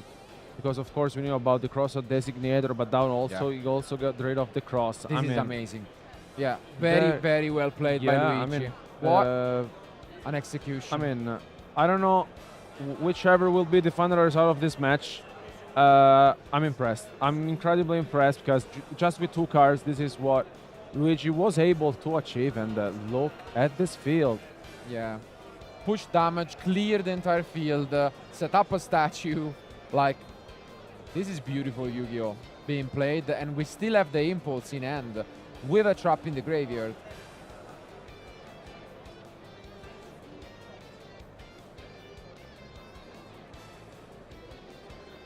Wow. Yeah, look at this. So good. So good from Luigi. And yeah, And he I think he has seen it. Wow. What an effort. What a match. Honestly, impressive. Really great stuff. I mean, Luigi was impressive. Every time we've seen him on stream, it was extremely close, and I'm sure even his semifinals was an extremely close one. So I think congratulations to both Mattia and Luigi, and they have really made a huge effort. They have performed out of their minds, and they are the deserving 3rd and 4th place of our 2025 national. Yeah, I mean, what a match and what a tournament they have made so far, honestly. Showing up at such a tournament with the like high-level players and participants. I mean, what a results, what an achievement for both of our players. Congratulations. I mean, what can we say? No, not much really, and I mean, words have already been spoken about how great they are, but I mean, there are 2 players in this room which I'm sure have been waiting in anticipation for this match to be done, because at the end of the day, the whole event is about crowning your 2025 Italian national champion, and we are down to the last match. So don't go anywhere, and we'll be quickly back with what is the finals. Keep watching.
Thanks so much for being with us. Thank you. So first of all, what are you playing this weekend, and what deck do you think is gonna win the event? I really have to say to you, I'm playing Dragon Rulers. yeah. Yeah, because as you say, I'm an old player. So my Dragon Rulers is my heart. So you have experience, we can say. So with Dragon Lure. Hello, I mean, hello. and I've lost all my hair. and speaking about Dragon Ruler, so we are talking about 2013. You must have an iconic card. And what is your favorite card ever? Ever of the deck. Ever. Ever. My preferred card is Called by the Grave. Okay. Definitely. And Yeah. given that you're playing Dragon Ruler, you have a card that you really like to play, or in general, that is the card you really want to have? Blaster. Yeah. Okay. Blaster is the best. And as you can see, talking about older formats, we have two OG cards of Yu-Gi-Oh! If you have to pick one, would you pick the Dark Magician Girl or the Bryonac? Bryonac for sure. Yeah. I mean, it's technically a dragon, although not. It's a sea serpent. It's dragon in the name, right? True. Yeah. So we gotta stick to dragons. Perfect. And, I mean, thank you so much, and best of luck with the Dragon Lure, and hopefully we will see you throughout the weekend. Thank you. Thank you. Thanks, guys. Hi, today we are with. Niccolò Giannunzio. Did you play the main event here at Italian National? Yes, I did. It was my first national, actually. What card did you play? What deck did you play? What was the choice? I played the best deck, of course, Math Match, pure Math Match. They finally freed Circular. I was so happy to bring it here to my first nationals, and I had a lot of fun. What is then the favorite card of your time for you? Some might think it's Circular, but it is not. It is actually Machina Citadel. My favorite deck will always be Earth Machine. I actually wanted to bring that to the event, but I also wanted to try to win, so I brought a deck that maybe performs a little bit better. It didn't. But you still wanted to balance the liking and the winning side. Yeah. Okay, thank you so much for the interview. Have a nice day. So, first of all, what do you expect for this weekend? What deck do you think is going to win the national championship? I guess that the most represented deck will be either Rizal or Malice, so one of these two. Are you confident enough with your deck? What are your chances? I'm pretty confident. I like my deck, but I don't think I can get to high level. I mean, I'm here to have fun. But still, which is, appreciable. And on the other side also, we are holding with Marcello these two beautiful oversized cards. Do you have a favorite with Bryonac and the Dark Magician Girl? I think I prefer the Dark Magician Girl. More iconic. Fair enough. Fair enough. And also, yeah, I mean, I wish you best of luck for the rest of the tournament. One last question before we say goodbye. What is the favorite card in your deck? In my deck, Yes. it's no wait. I because I know the Italian name, but not the English name. It's fine. Okay. It's fine. Drago Armato Palo. Ah, okay, interesting. Which keep watching the stream and possibly we'll see him in action later on. Good luck for the event. See you. Hi guys, today we're with Umbretta. Did you play some public events or even the main event here at the 2025 Italian National? I didn't play at the main event, but I did like the Attack of the Giant card. So yeah, I tried on Fortnite Break, but it was fun. It was fun. I mean, that's still having fun, I think, is the main goal. Yeah, What did you bring? I bring Malice. It's like a few months I'm playing with Malice and kind of enjoy the gimmick and stuff. And the comboing, I mean. Yeah, exactly. Seems like you always have like a follow-up. So yeah, That's what it does, basically. Yeah. What is the favorite card of the deck and of all time? the favorite White Binder, probably. I really like the artwork and even the fact is nice. And my favorite card all the time probably is Dragoon. That's, yeah, my favorite. Thank you so much for the interview and have a nice one. You too. Bye. Hi, we are here with one of the duelists this weekend, coming all the way from Rome. Oh, okay, nice. Same as us. Great to see you here. How is the atmosphere? What are your expectations for this weekend? I have just not brick. Okay, okay. Pray that it all goes well. Praise. Just praise. Nice. What do you think in general of the meta? And if you had one pick, what deck do you think is gonna take it? Meta right now it's okay, it's okayish, but I think that pure Mitsurugi It's a nice call because of the Mulcharmis and other stuffs. So that's it. Okay, nice. And obviously there will be the main event to crown the Italian National Championship to see if we are going to have a back-to-back also from Lorenzo Muselli. But there are also public events going on from Time Wizards and other formats. And these are two of the amazing oversized cards that you can win. Do you have a favorite between the two? Of course, the Brio. Brionac. Yeah. Brionac. The Brionac. An OG, so from back in the day, Time Wizard 2010 maybe? For sure. Okay, nice. And since these are such iconic cards, what about your favorite Yu-Gi-Oh card of all time? Mine, maybe Totally Awesome. Okay, a froggy, eh? Frogs. Like me. Frogs for life. Okay. Okay, then thanks for being with us. Best of luck. Thank you too. Thanks a lot. Thank you. And we are here. We are another duelist this weekend. Merlin, quite a familiar face, came all the way. You're in Italy often, right? Yes, I love Italy. Italy is the best country in Europe. Okay, perfect. Not biased. Perfect. Glad to hear it. And we have had some quite events this weekend. These are some of the oversized cards. Our duelists can win at Time Wizard events also this weekend. Do you have a favorite between the two? Oh, I definitely prefer Brionac because Brionac was one of my favorite cards back when I was playing Tango Plants. That was such a good card. Okay, nice. And talking of such old memories, what's your favorite memory in general from all of these years playing Yu-Gi-Oh? Oh, it must have been my win when I won a YCS back in the days. It was an incredible feeling. Only won one, but that was incredible. Like, I will never forget that moment when I went for game, got up, and had that event. But I have had so many good memories throughout the days, made so many great friends, so many good travels, good food. Like, I'm so grateful for Yu-Gi in general, but that has to be my favorite moment of all time. Perfect. That's great to hear it. And just as a final question, talking of these kind of memories, do you have actually a favorite card of all time? Oh, this is great. This is the first time I ever get to mention this. Okay. Nobody will know this card, but it is Violent Rain. Look it up, people. That's the best card out there. And I've been rooting for it to become an ultimate and an OTS pack forever and ever and ever. Konami, if you're seeing this, I need Violent Rain, ultimate rare in an OTS pack right now, please. Okay. You never know, you never know. But thanks, Merlin, for being with us, and best of luck this weekend. Thank you very much. Hi. Are you excited for this weekend? Incredibly excited. Very happy to be here in Bologna. And you came all the way from? Vienna. Woo. Wow, long journey. And what do you love about coming over here, the Italian atmosphere and tournaments? First of all, the best thing about Italy in general is the food. I mean, as you can tell, you know.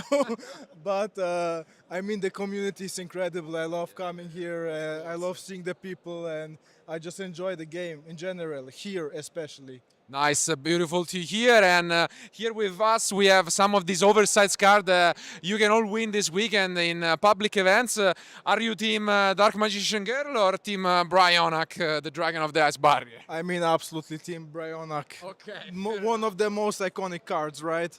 Absolutely, absolutely, yes. And what do you expect in general for this weekend? Do you have a favorite deck that we could see this from our duelists? So I think in general a very, very favorite pick is Mitsurugi Raizio, right? But I think that Mitsurugi Fiendsmith will perform a lot better. I expect Mitsurugi Fiendsmith to win, and I expect the Austrians to win this event. Dear Italians, you need to step it up, but thank you for being with us, and congrats on the sharp elegance. Maybe you should be a commentator, not us. I mean, please, if you have an offer, send it to me, yeah? Okay, thank you. Thank you. Welcome guys, today we are at the prize wall for the 2025 Italian Nationals. We will be talking about public events. Did you know that you can win a lot of tickets from playing different formats of public events, such as the current format, or if you whether like the Time Wizards, you can also play Time Wizards to earn the tickets, and you have a large range of different prizes, such as sleeves, deck box, or also a lot of beautiful playmats. Hello guys.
It all comes down to this. After experiencing 11 rounds of Swiss and top 32, we're down to the last remaining match to crown who will be the 2025 Italian national champion. And what a journey it has been. A lot of amazing decks, a lot of amazing players, and we are down to the last two standings. So before we announce who they are, familiar faces. Flaminio Rossi and his Memento deck against Luca Lepore, which is gonna play your pick, Heraldic Beast Ryziel. So definitely not among the decks that we all expected, but what a clash this will be. Yeah, I mean, we have seen our duelist in action all weekend, piloting a variety of decks. But at the end of the day, I think that this is the final that we deserve the more, especially because we have seen a couple of times Memento on the Furor match this weekend, as well as, of course, Ryziel in, its old versions. And yeah, what a better way to finish this tournament off. Yeah, it has been an amazing journey. All of them had to fight through a lot.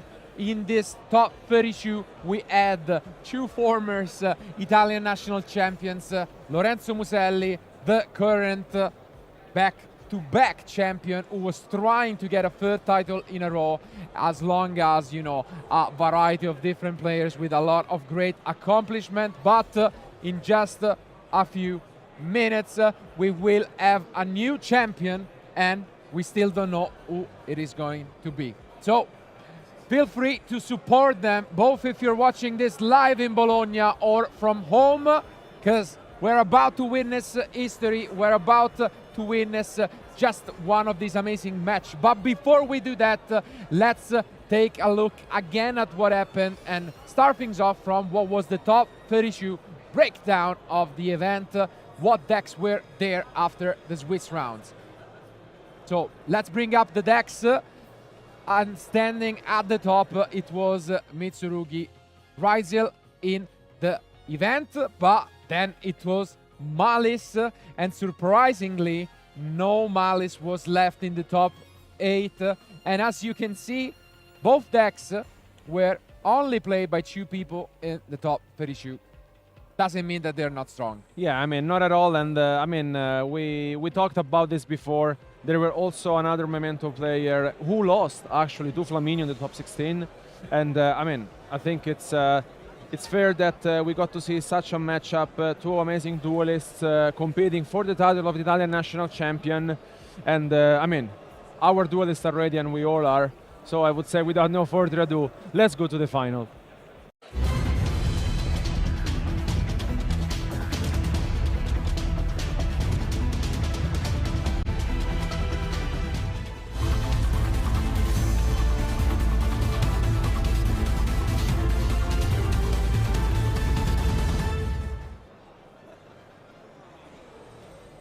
Here they are.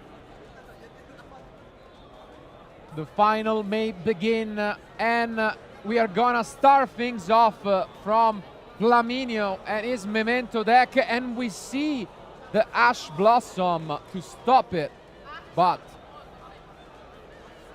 that's a big gamble, I guess.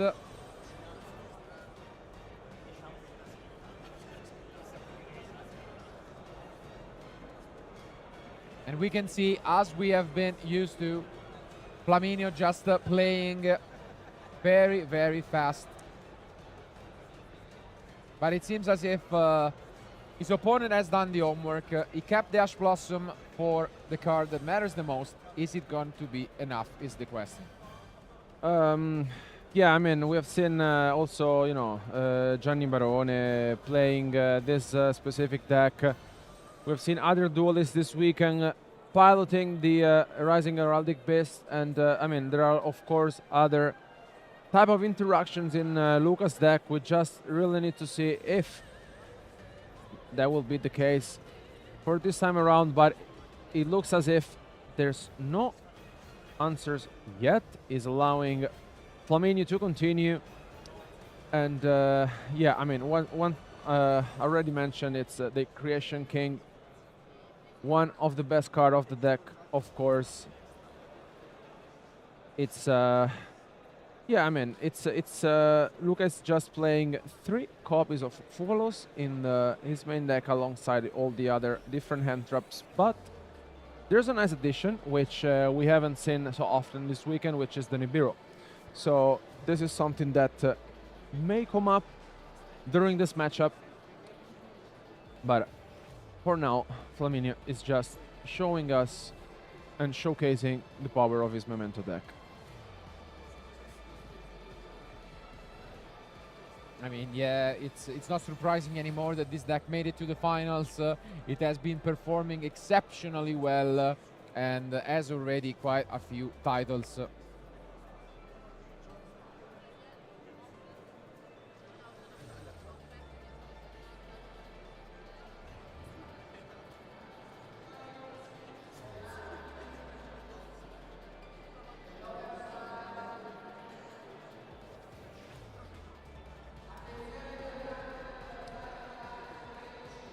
But yeah, once again, here comes the Sleepy, and I mean, we've mentioned this plenty of time, how consistent the Memento deck can be, and also, I mean, thanks to the Bone Party as well, it gets another layer of interaction, which alongside with the Fusion spell, it puts you so much ahead in the game, and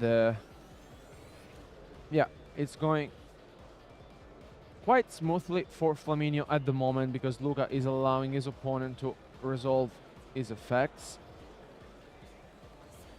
Yeah, I mean, when it comes to interruptions, he does have quite a few, and he does play Nibiru, it's important to mention, Luca. So, quite different lineup for what we have seen all weekend. And yeah, it will be interesting to see what and if he has any other interruptions.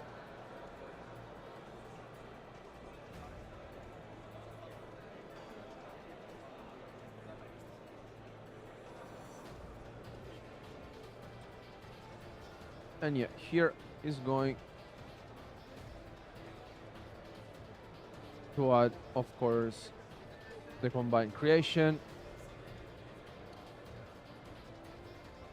Well, now we kind of got used to seeing this in action from Memento, because as mentioned, there were quite a few of players piloting in this weekend.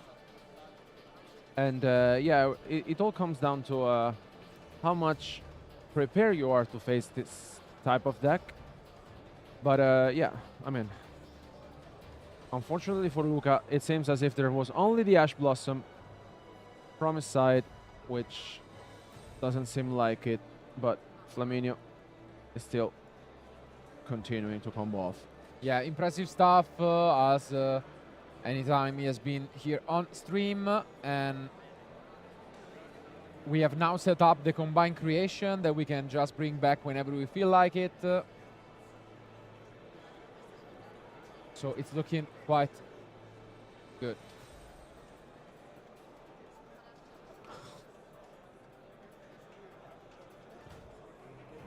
Goblin hits the field. Thanks to the field spell, we will also be able to get a further disruption, because during the end phase you can set a card back. So it's quite a great way to start this duel.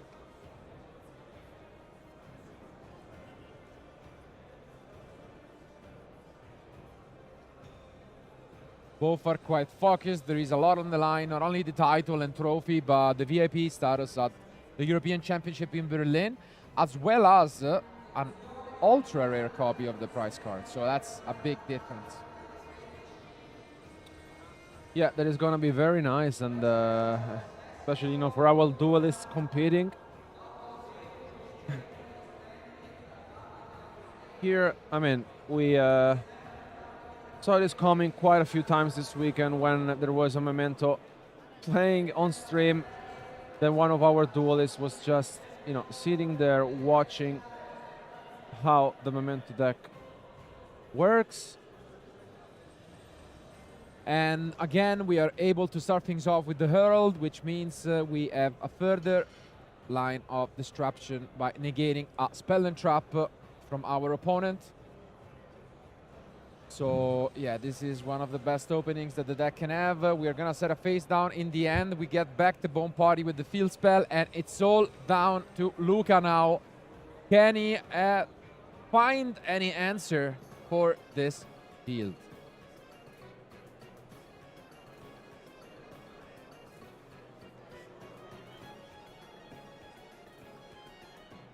Right, so we start things off with Pot of Prosperity, which none of our players have been using this weekend so far. It's still a nice addition, I think, because if you really feel like you can just get rid of 3 cards and then look at the top, but I think he's going for 6, so he really needs something good out of his deck. Would you negate it with the Herald? That's the question. It's always, you know, down to this. I mean, it will be, I mean, fair enough. I mean, I feel like it's,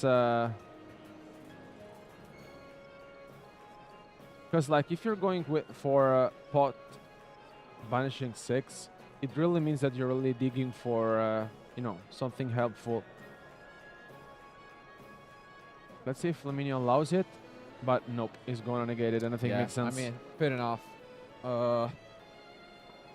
At the end of the day, you could regret the decision not to go for it, because, you know, if they get access to the X, then things get troublesome.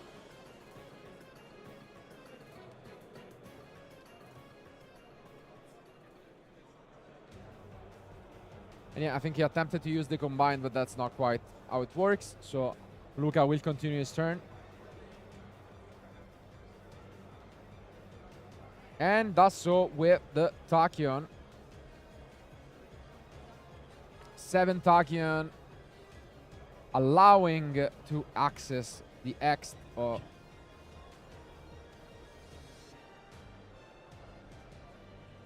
And that's going to be the case at the cost of obviously placing a card back.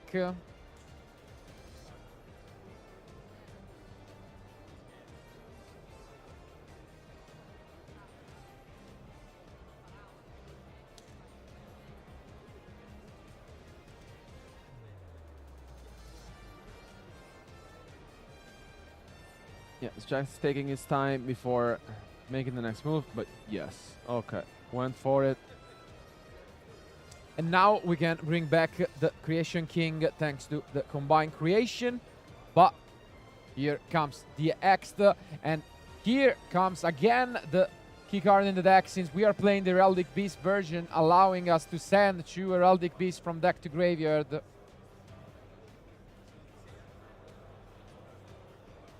And it seems like it's going to resolve. Yeah, I mean, we have seen this version already, sending the Leo and the Falcon, or double Leo, depending on you know, your hand. But in general, yeah, this version has been incredibly consistent, and especially because in Luca's deck there's also the Protoss, and here, yes, it's just double Leo. Yeah, which means double search, and that's so much advantage. And yeah, here comes the Whale, which is gonna get us our advanced arts.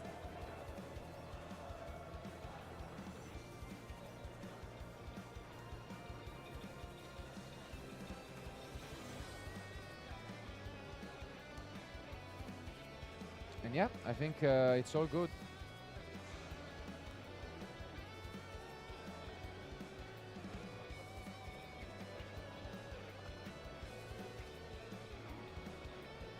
yeah, I think Flaminio Resolution is just considering his options, where if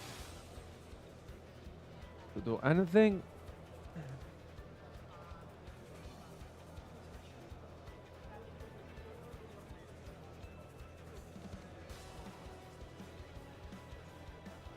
let's say if takes a decision, and yeah, here comes the Bone Party being activated.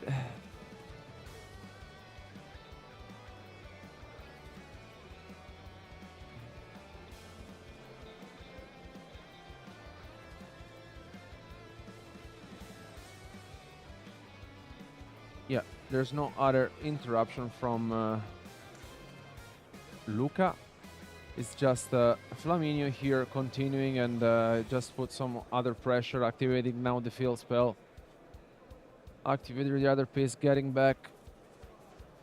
And yeah, getting back the witch as well, witch effect.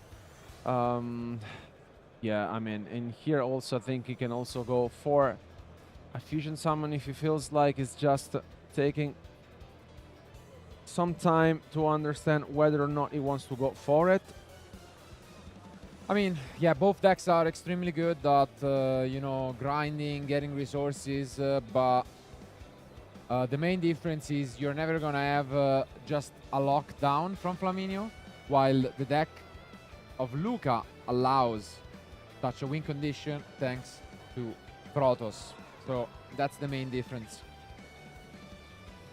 But here once again we see the Stapelia being on the field from Flaminio, and yeah, it's just now allowing Luca to continue. Not an easy situation, honestly, to deal with this field, but yeah, for sure the double Leo being sent to the graveyard may give him later on a play to bring both of them back. It's quite tough, but yeah, here now goes for the sword. Yeah, the key is always trying to get the cross on the field as soon as possible, but it will gonna be very complicated. Indeed. Just look at this. We can finally go for Sleepy into a fusion summon, but seems like we're thinking quite a bit about what to fusion summon with. And yeah, a change of mind in the last moment. But yeah, I mean, it's going to resolve the Gatek. Is going with the Creation King as well. There's so many different interruptions, and now, yes, just using its effect to get rid of both the axe and the sword. And Luca allows it.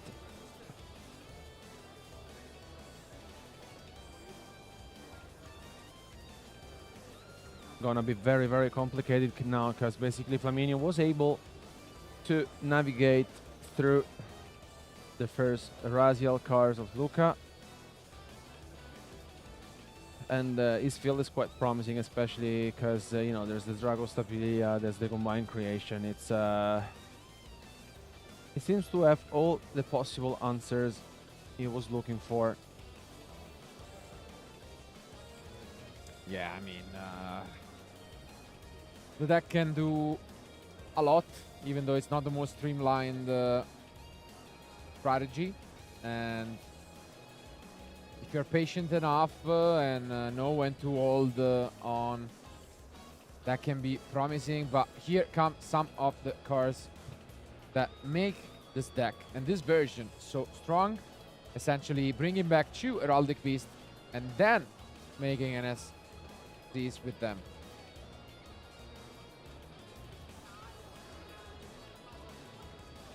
Let's see what card is going to be the choice. Yes, bringing back double Leo, and you can tell that it's thinking deeply about what to summon, because of course, I mean, look at Flaminio's field. It's impressive. It's quite of a challenge, but he plays the Exciton Knight. But unfortunately, there is the Stapelia. Is there any answer for the Stapelia?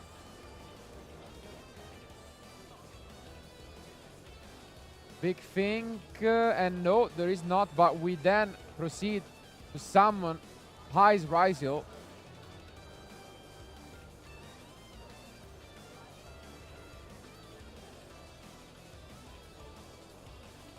Well, you can really tell that Luca is trying his best to navigate through a huge field from Flaminio.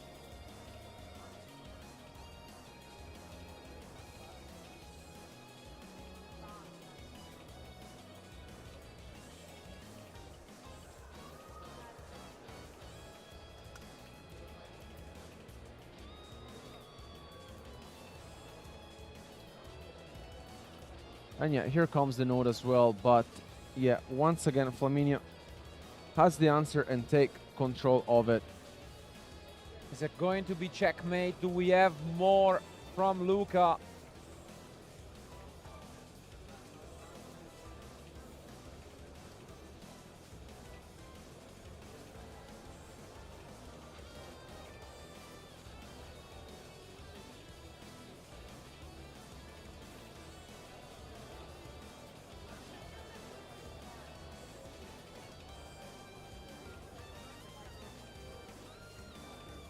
Right, so he's going for the Eclipse Twins.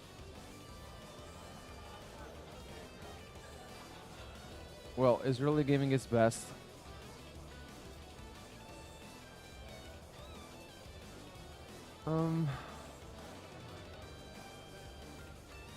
After having been interrupted quite a few times from his opponent. Now he's entering battle phase and, you know, destroy the node. And then he could think about crushing and bringing back the Exciton possibly, but it's definitely an unusual line. And yeah, he does so. So good spot by Luca. Bringing back the Exciton.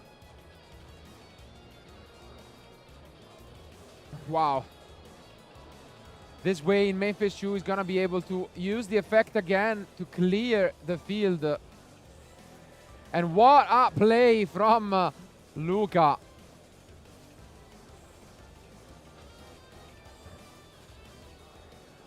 Well, I mean, it's he really gave his best, to be fair. But yeah, I mean, solid effort. But as you can tell, they're both smiling it off because there are still so many resources available to Flaminio.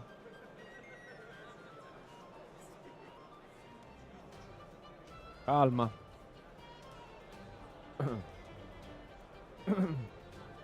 Sorry.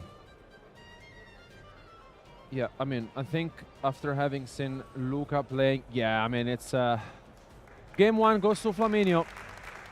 Yeah, you can hear the applause.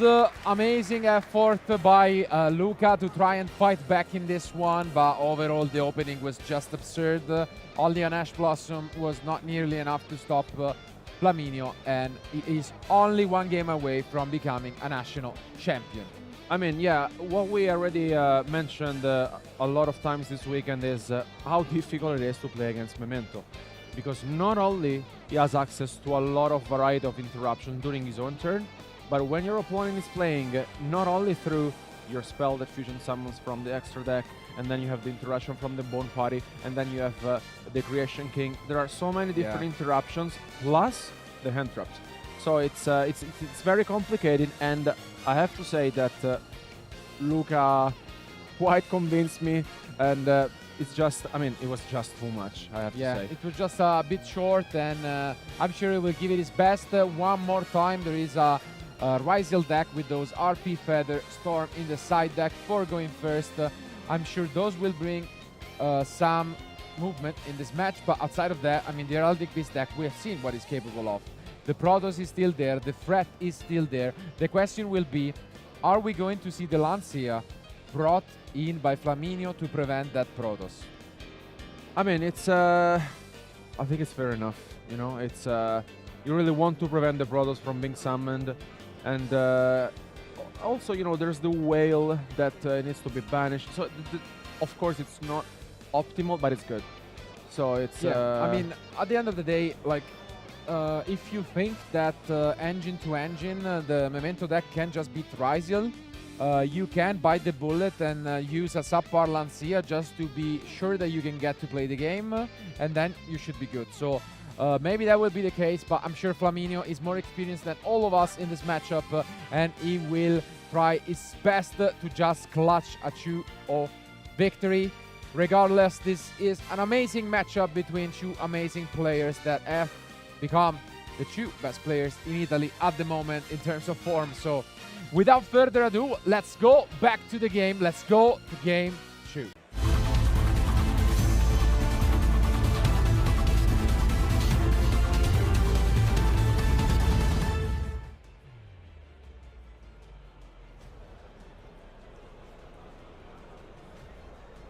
here they are. It's yeah. Here now, Luca will start things off, and here Luca will start things off. It's let's see how this will turn out, because you know, we have seen the Rizal Arabic based deck in action quite a few times this weekend, and got to see what it was capable of. And yeah, nice fist bump.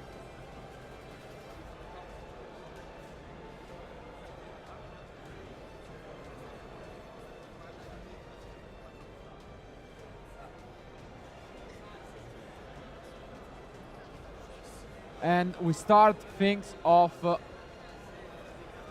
once again. And there's the draw. Wow. And Luca is what smiling. a punish from Luca. The one of 7 Ascension.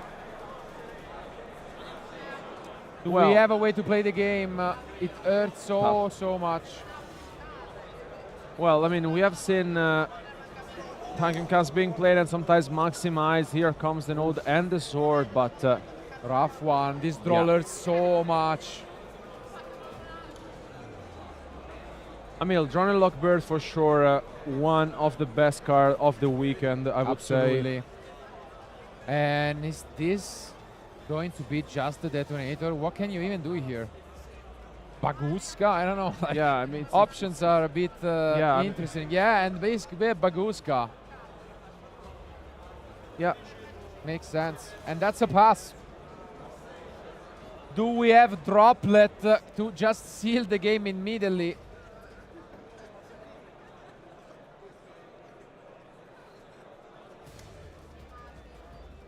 Oh well, let's see what Flaminio is holding. Well, the Drone lock, of course, was huge. It just basically forced Luca to go into this Baguska play. Well, of course, the Forbidden Droplet would be the card Flaminio is really looking for at the moment. And we start things off with Bone Party. Wow.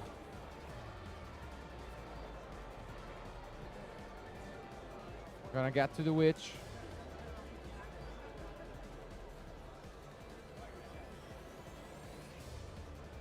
And then we are gonna link it off immediately.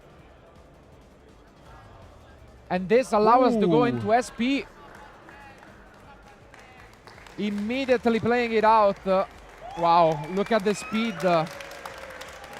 And then we access Goblin Biker Grand Breakout. Thanks to which here now Flaminio is able to combo off, and look at the speed, because basically I don't know if Luca might have told him, look, I don't have any interruptions, because he's playing at full speed as if he knew that Luca doesn't have.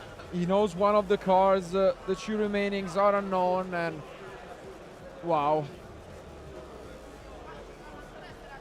Just look at the speed at which Flaminio is playing at the moment.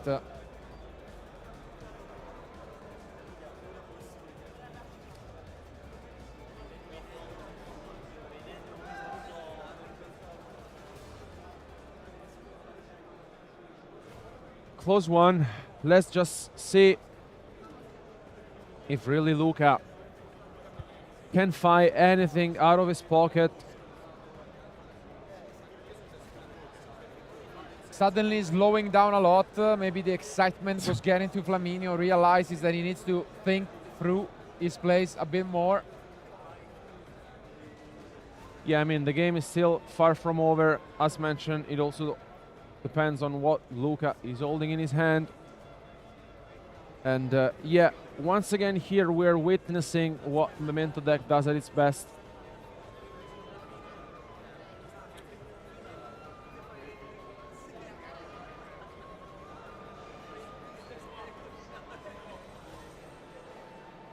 Could there possibly be any Nibiru hiding from Luca? Just a glimpse of an hope.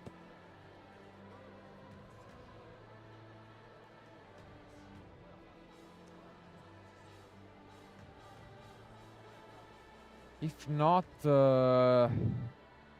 this could just be enough.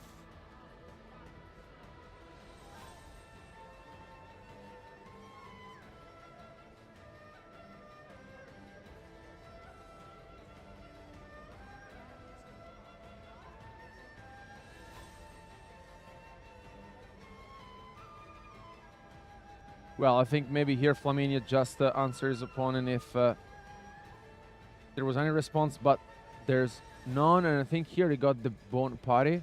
Yeah. Got bone party, number 2.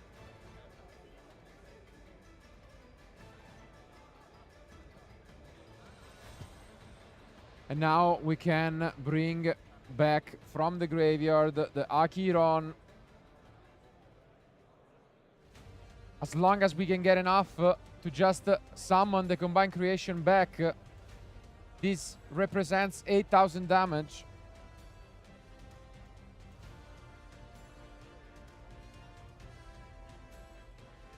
And yeah, I think only here, yeah, Luca really needs a miracle.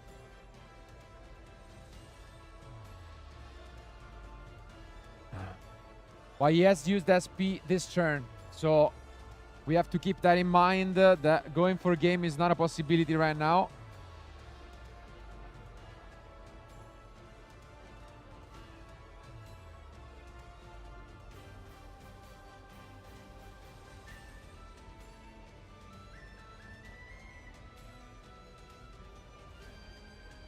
Yeah, it's still, I mean, after having got rid of all Luca's card, I mean, although the SP was used, still, this is quite impressive, to be fair. Yeah, the range of play has just been so fast, but yeah, there is not a possibility to win this turn for Flaminio. So maybe that's what he was slowing down, because immediately he thought, okay, I have game, and then in the motion he was like, oh no, wait, I cannot attack directly because of SP. I need to find a backup plan.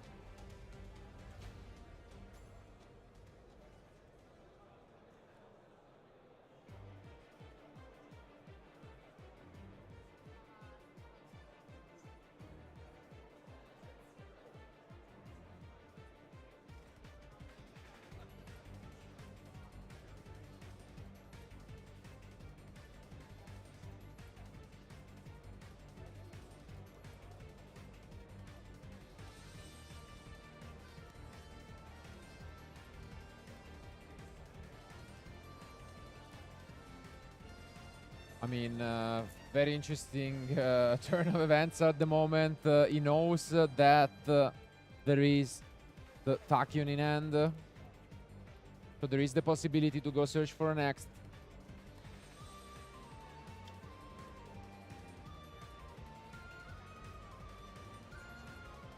Yeah, I think we got to the point. We got to the point where maybe Flaminio realized that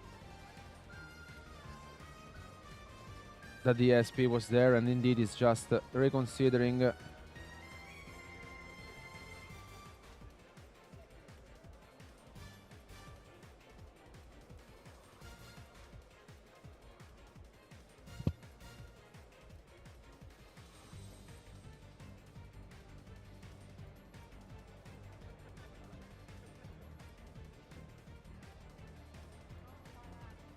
And yeah, here once again comes the Herald, shutting down potential spell and trap. I mean, he does know that the Tachyon is there, so makes sense to go for it. Can he put up enough to just completely stop Luca, who at the moment is in a very rough spot?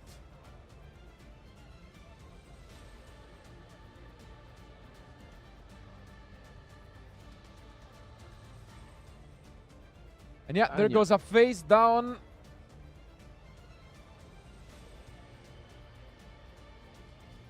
And it's a pass.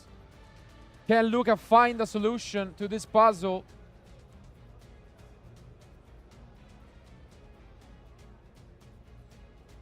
Or will we have a champion and the start is not what we expected with this Griffin?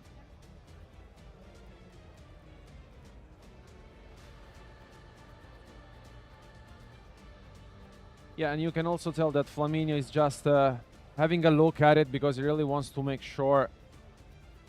Yeah. Doesn't want to make any mistake. It doesn't really do anything on its own other than probably threatening an attack on the Herald, I guess. Yeah, and here Flaminio activates the Bone Party right away. And I think, yeah, after having navigated through the Baguska with the SP and having established such a field, I think it can also make sense to go for the Born Party right now. And yeah, you get the Sleepy, you get, as you can see, a very quick fusion summon. And it's gonna be the Creation King.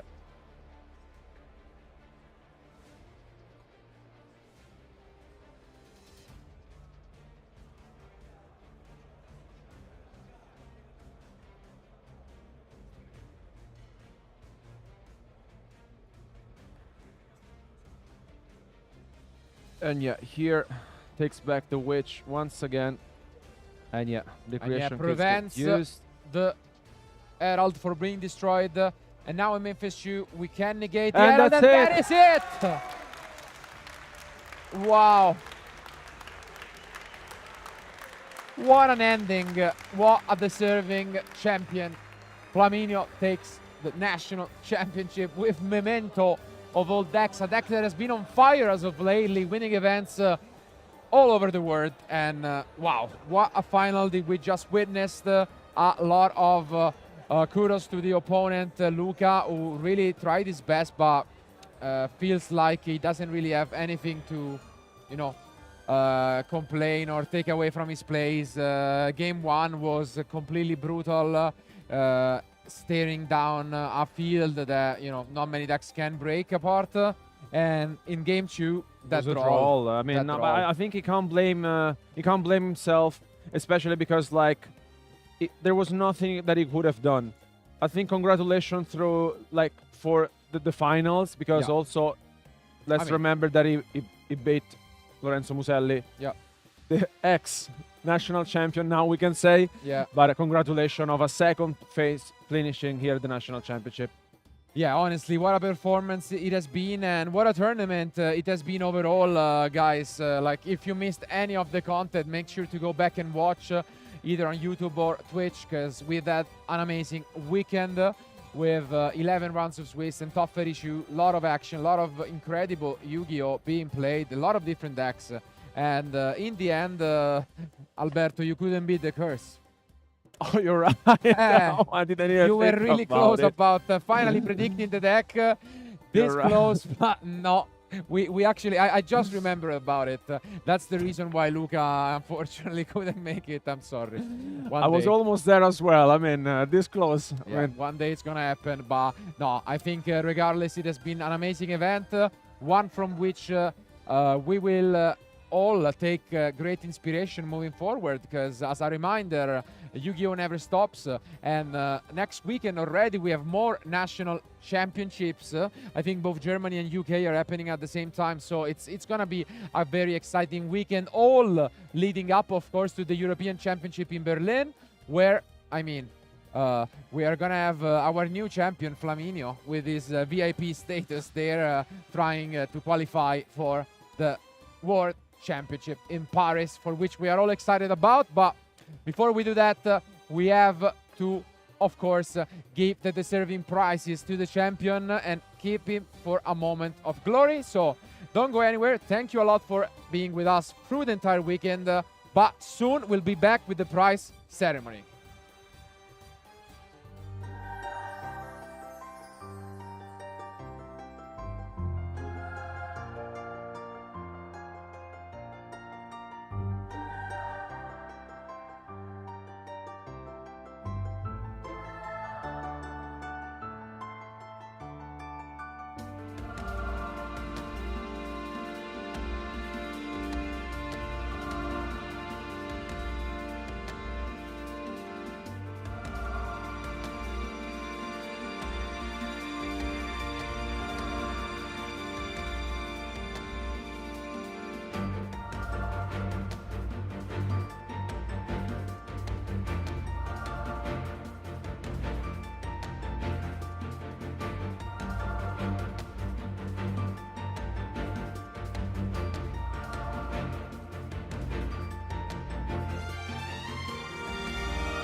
Hi everyone and welcome one last time from Bologna for the Italian National Championship 2025. We witnessed an amazing finals against two amazing players battling their hearts out, but in the end there could only be a winner. But before we crown him officially, I think it's only deserving to have a round of applause for our runner-up, Luca Lepore.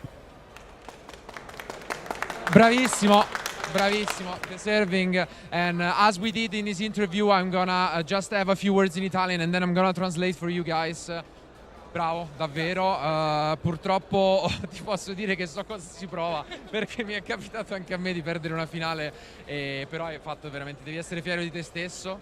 Hai fatto un ottimo torneo, davvero. Penso che tutti gli amici e famiglia siano fieri di te, di quello che hai fatto, e quindi, insomma, se hai qualche parola da dire, quello che ti senti anche di ringraziare, la prossima volta sono sicuro ti rifarai, dai. No, vabbè, sono sicuramente soddisfatto del percorso che ho fatto. Ho perso contro un giocatore eccezionale, quindi so di aver dato il massimo e accetto così il secondo posto, che comunque è un risultato eccezionale per me. He's absolutely humble, really heartfelt guy. He says that he lost to an amazing player, which is his opponent, but that he's obviously also proud of what he has done. Second place, I mean, at such an event is absolutely no joke, and he should definitely be proud of it. Then I'm just gonna give him a chance to give some shout out to friends before we give him his deserving prize. So. No, sicuramente ringrazio gli amici che mi hanno aiutato a preparare il mazzo. Sonny in particolare che mi ha proprio consigliato che cosa giocare, e quindi niente, sono veramente soddisfatto di tutto.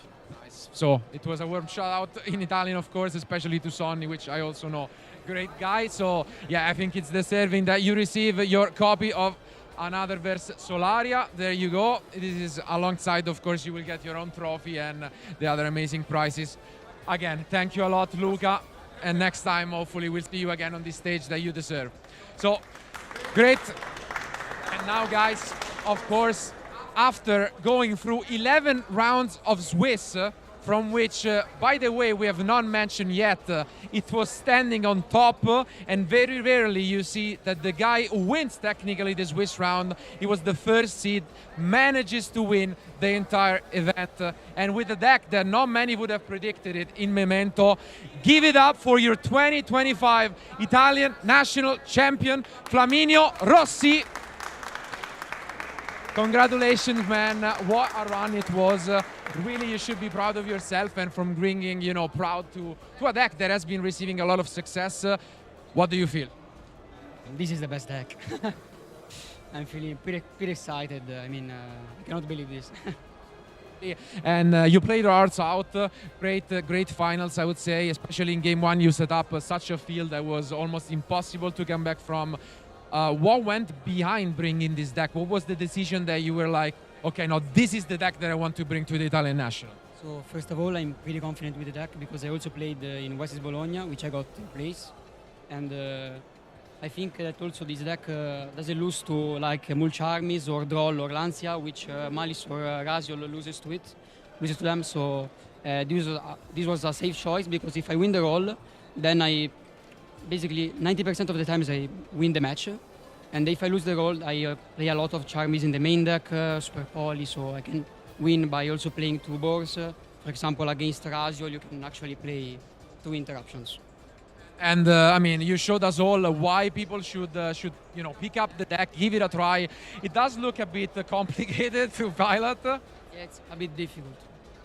It is indeed, but you managed to do it exceptionally well. And not to take anything away from Lorenzo Muselli, but after 3 years, it's also nice to see a new face, being crowned champion. So I would say, all of you guys, before I give you one shout out last time, you can give any shout out to your friends who supported you all the way.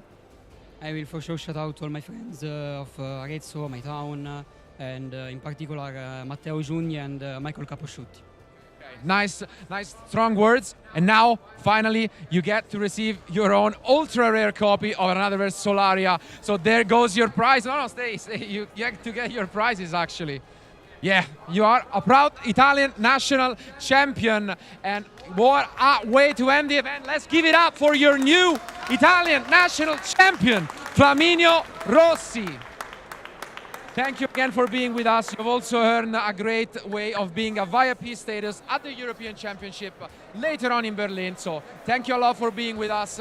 And thank you guys for being with us for this event.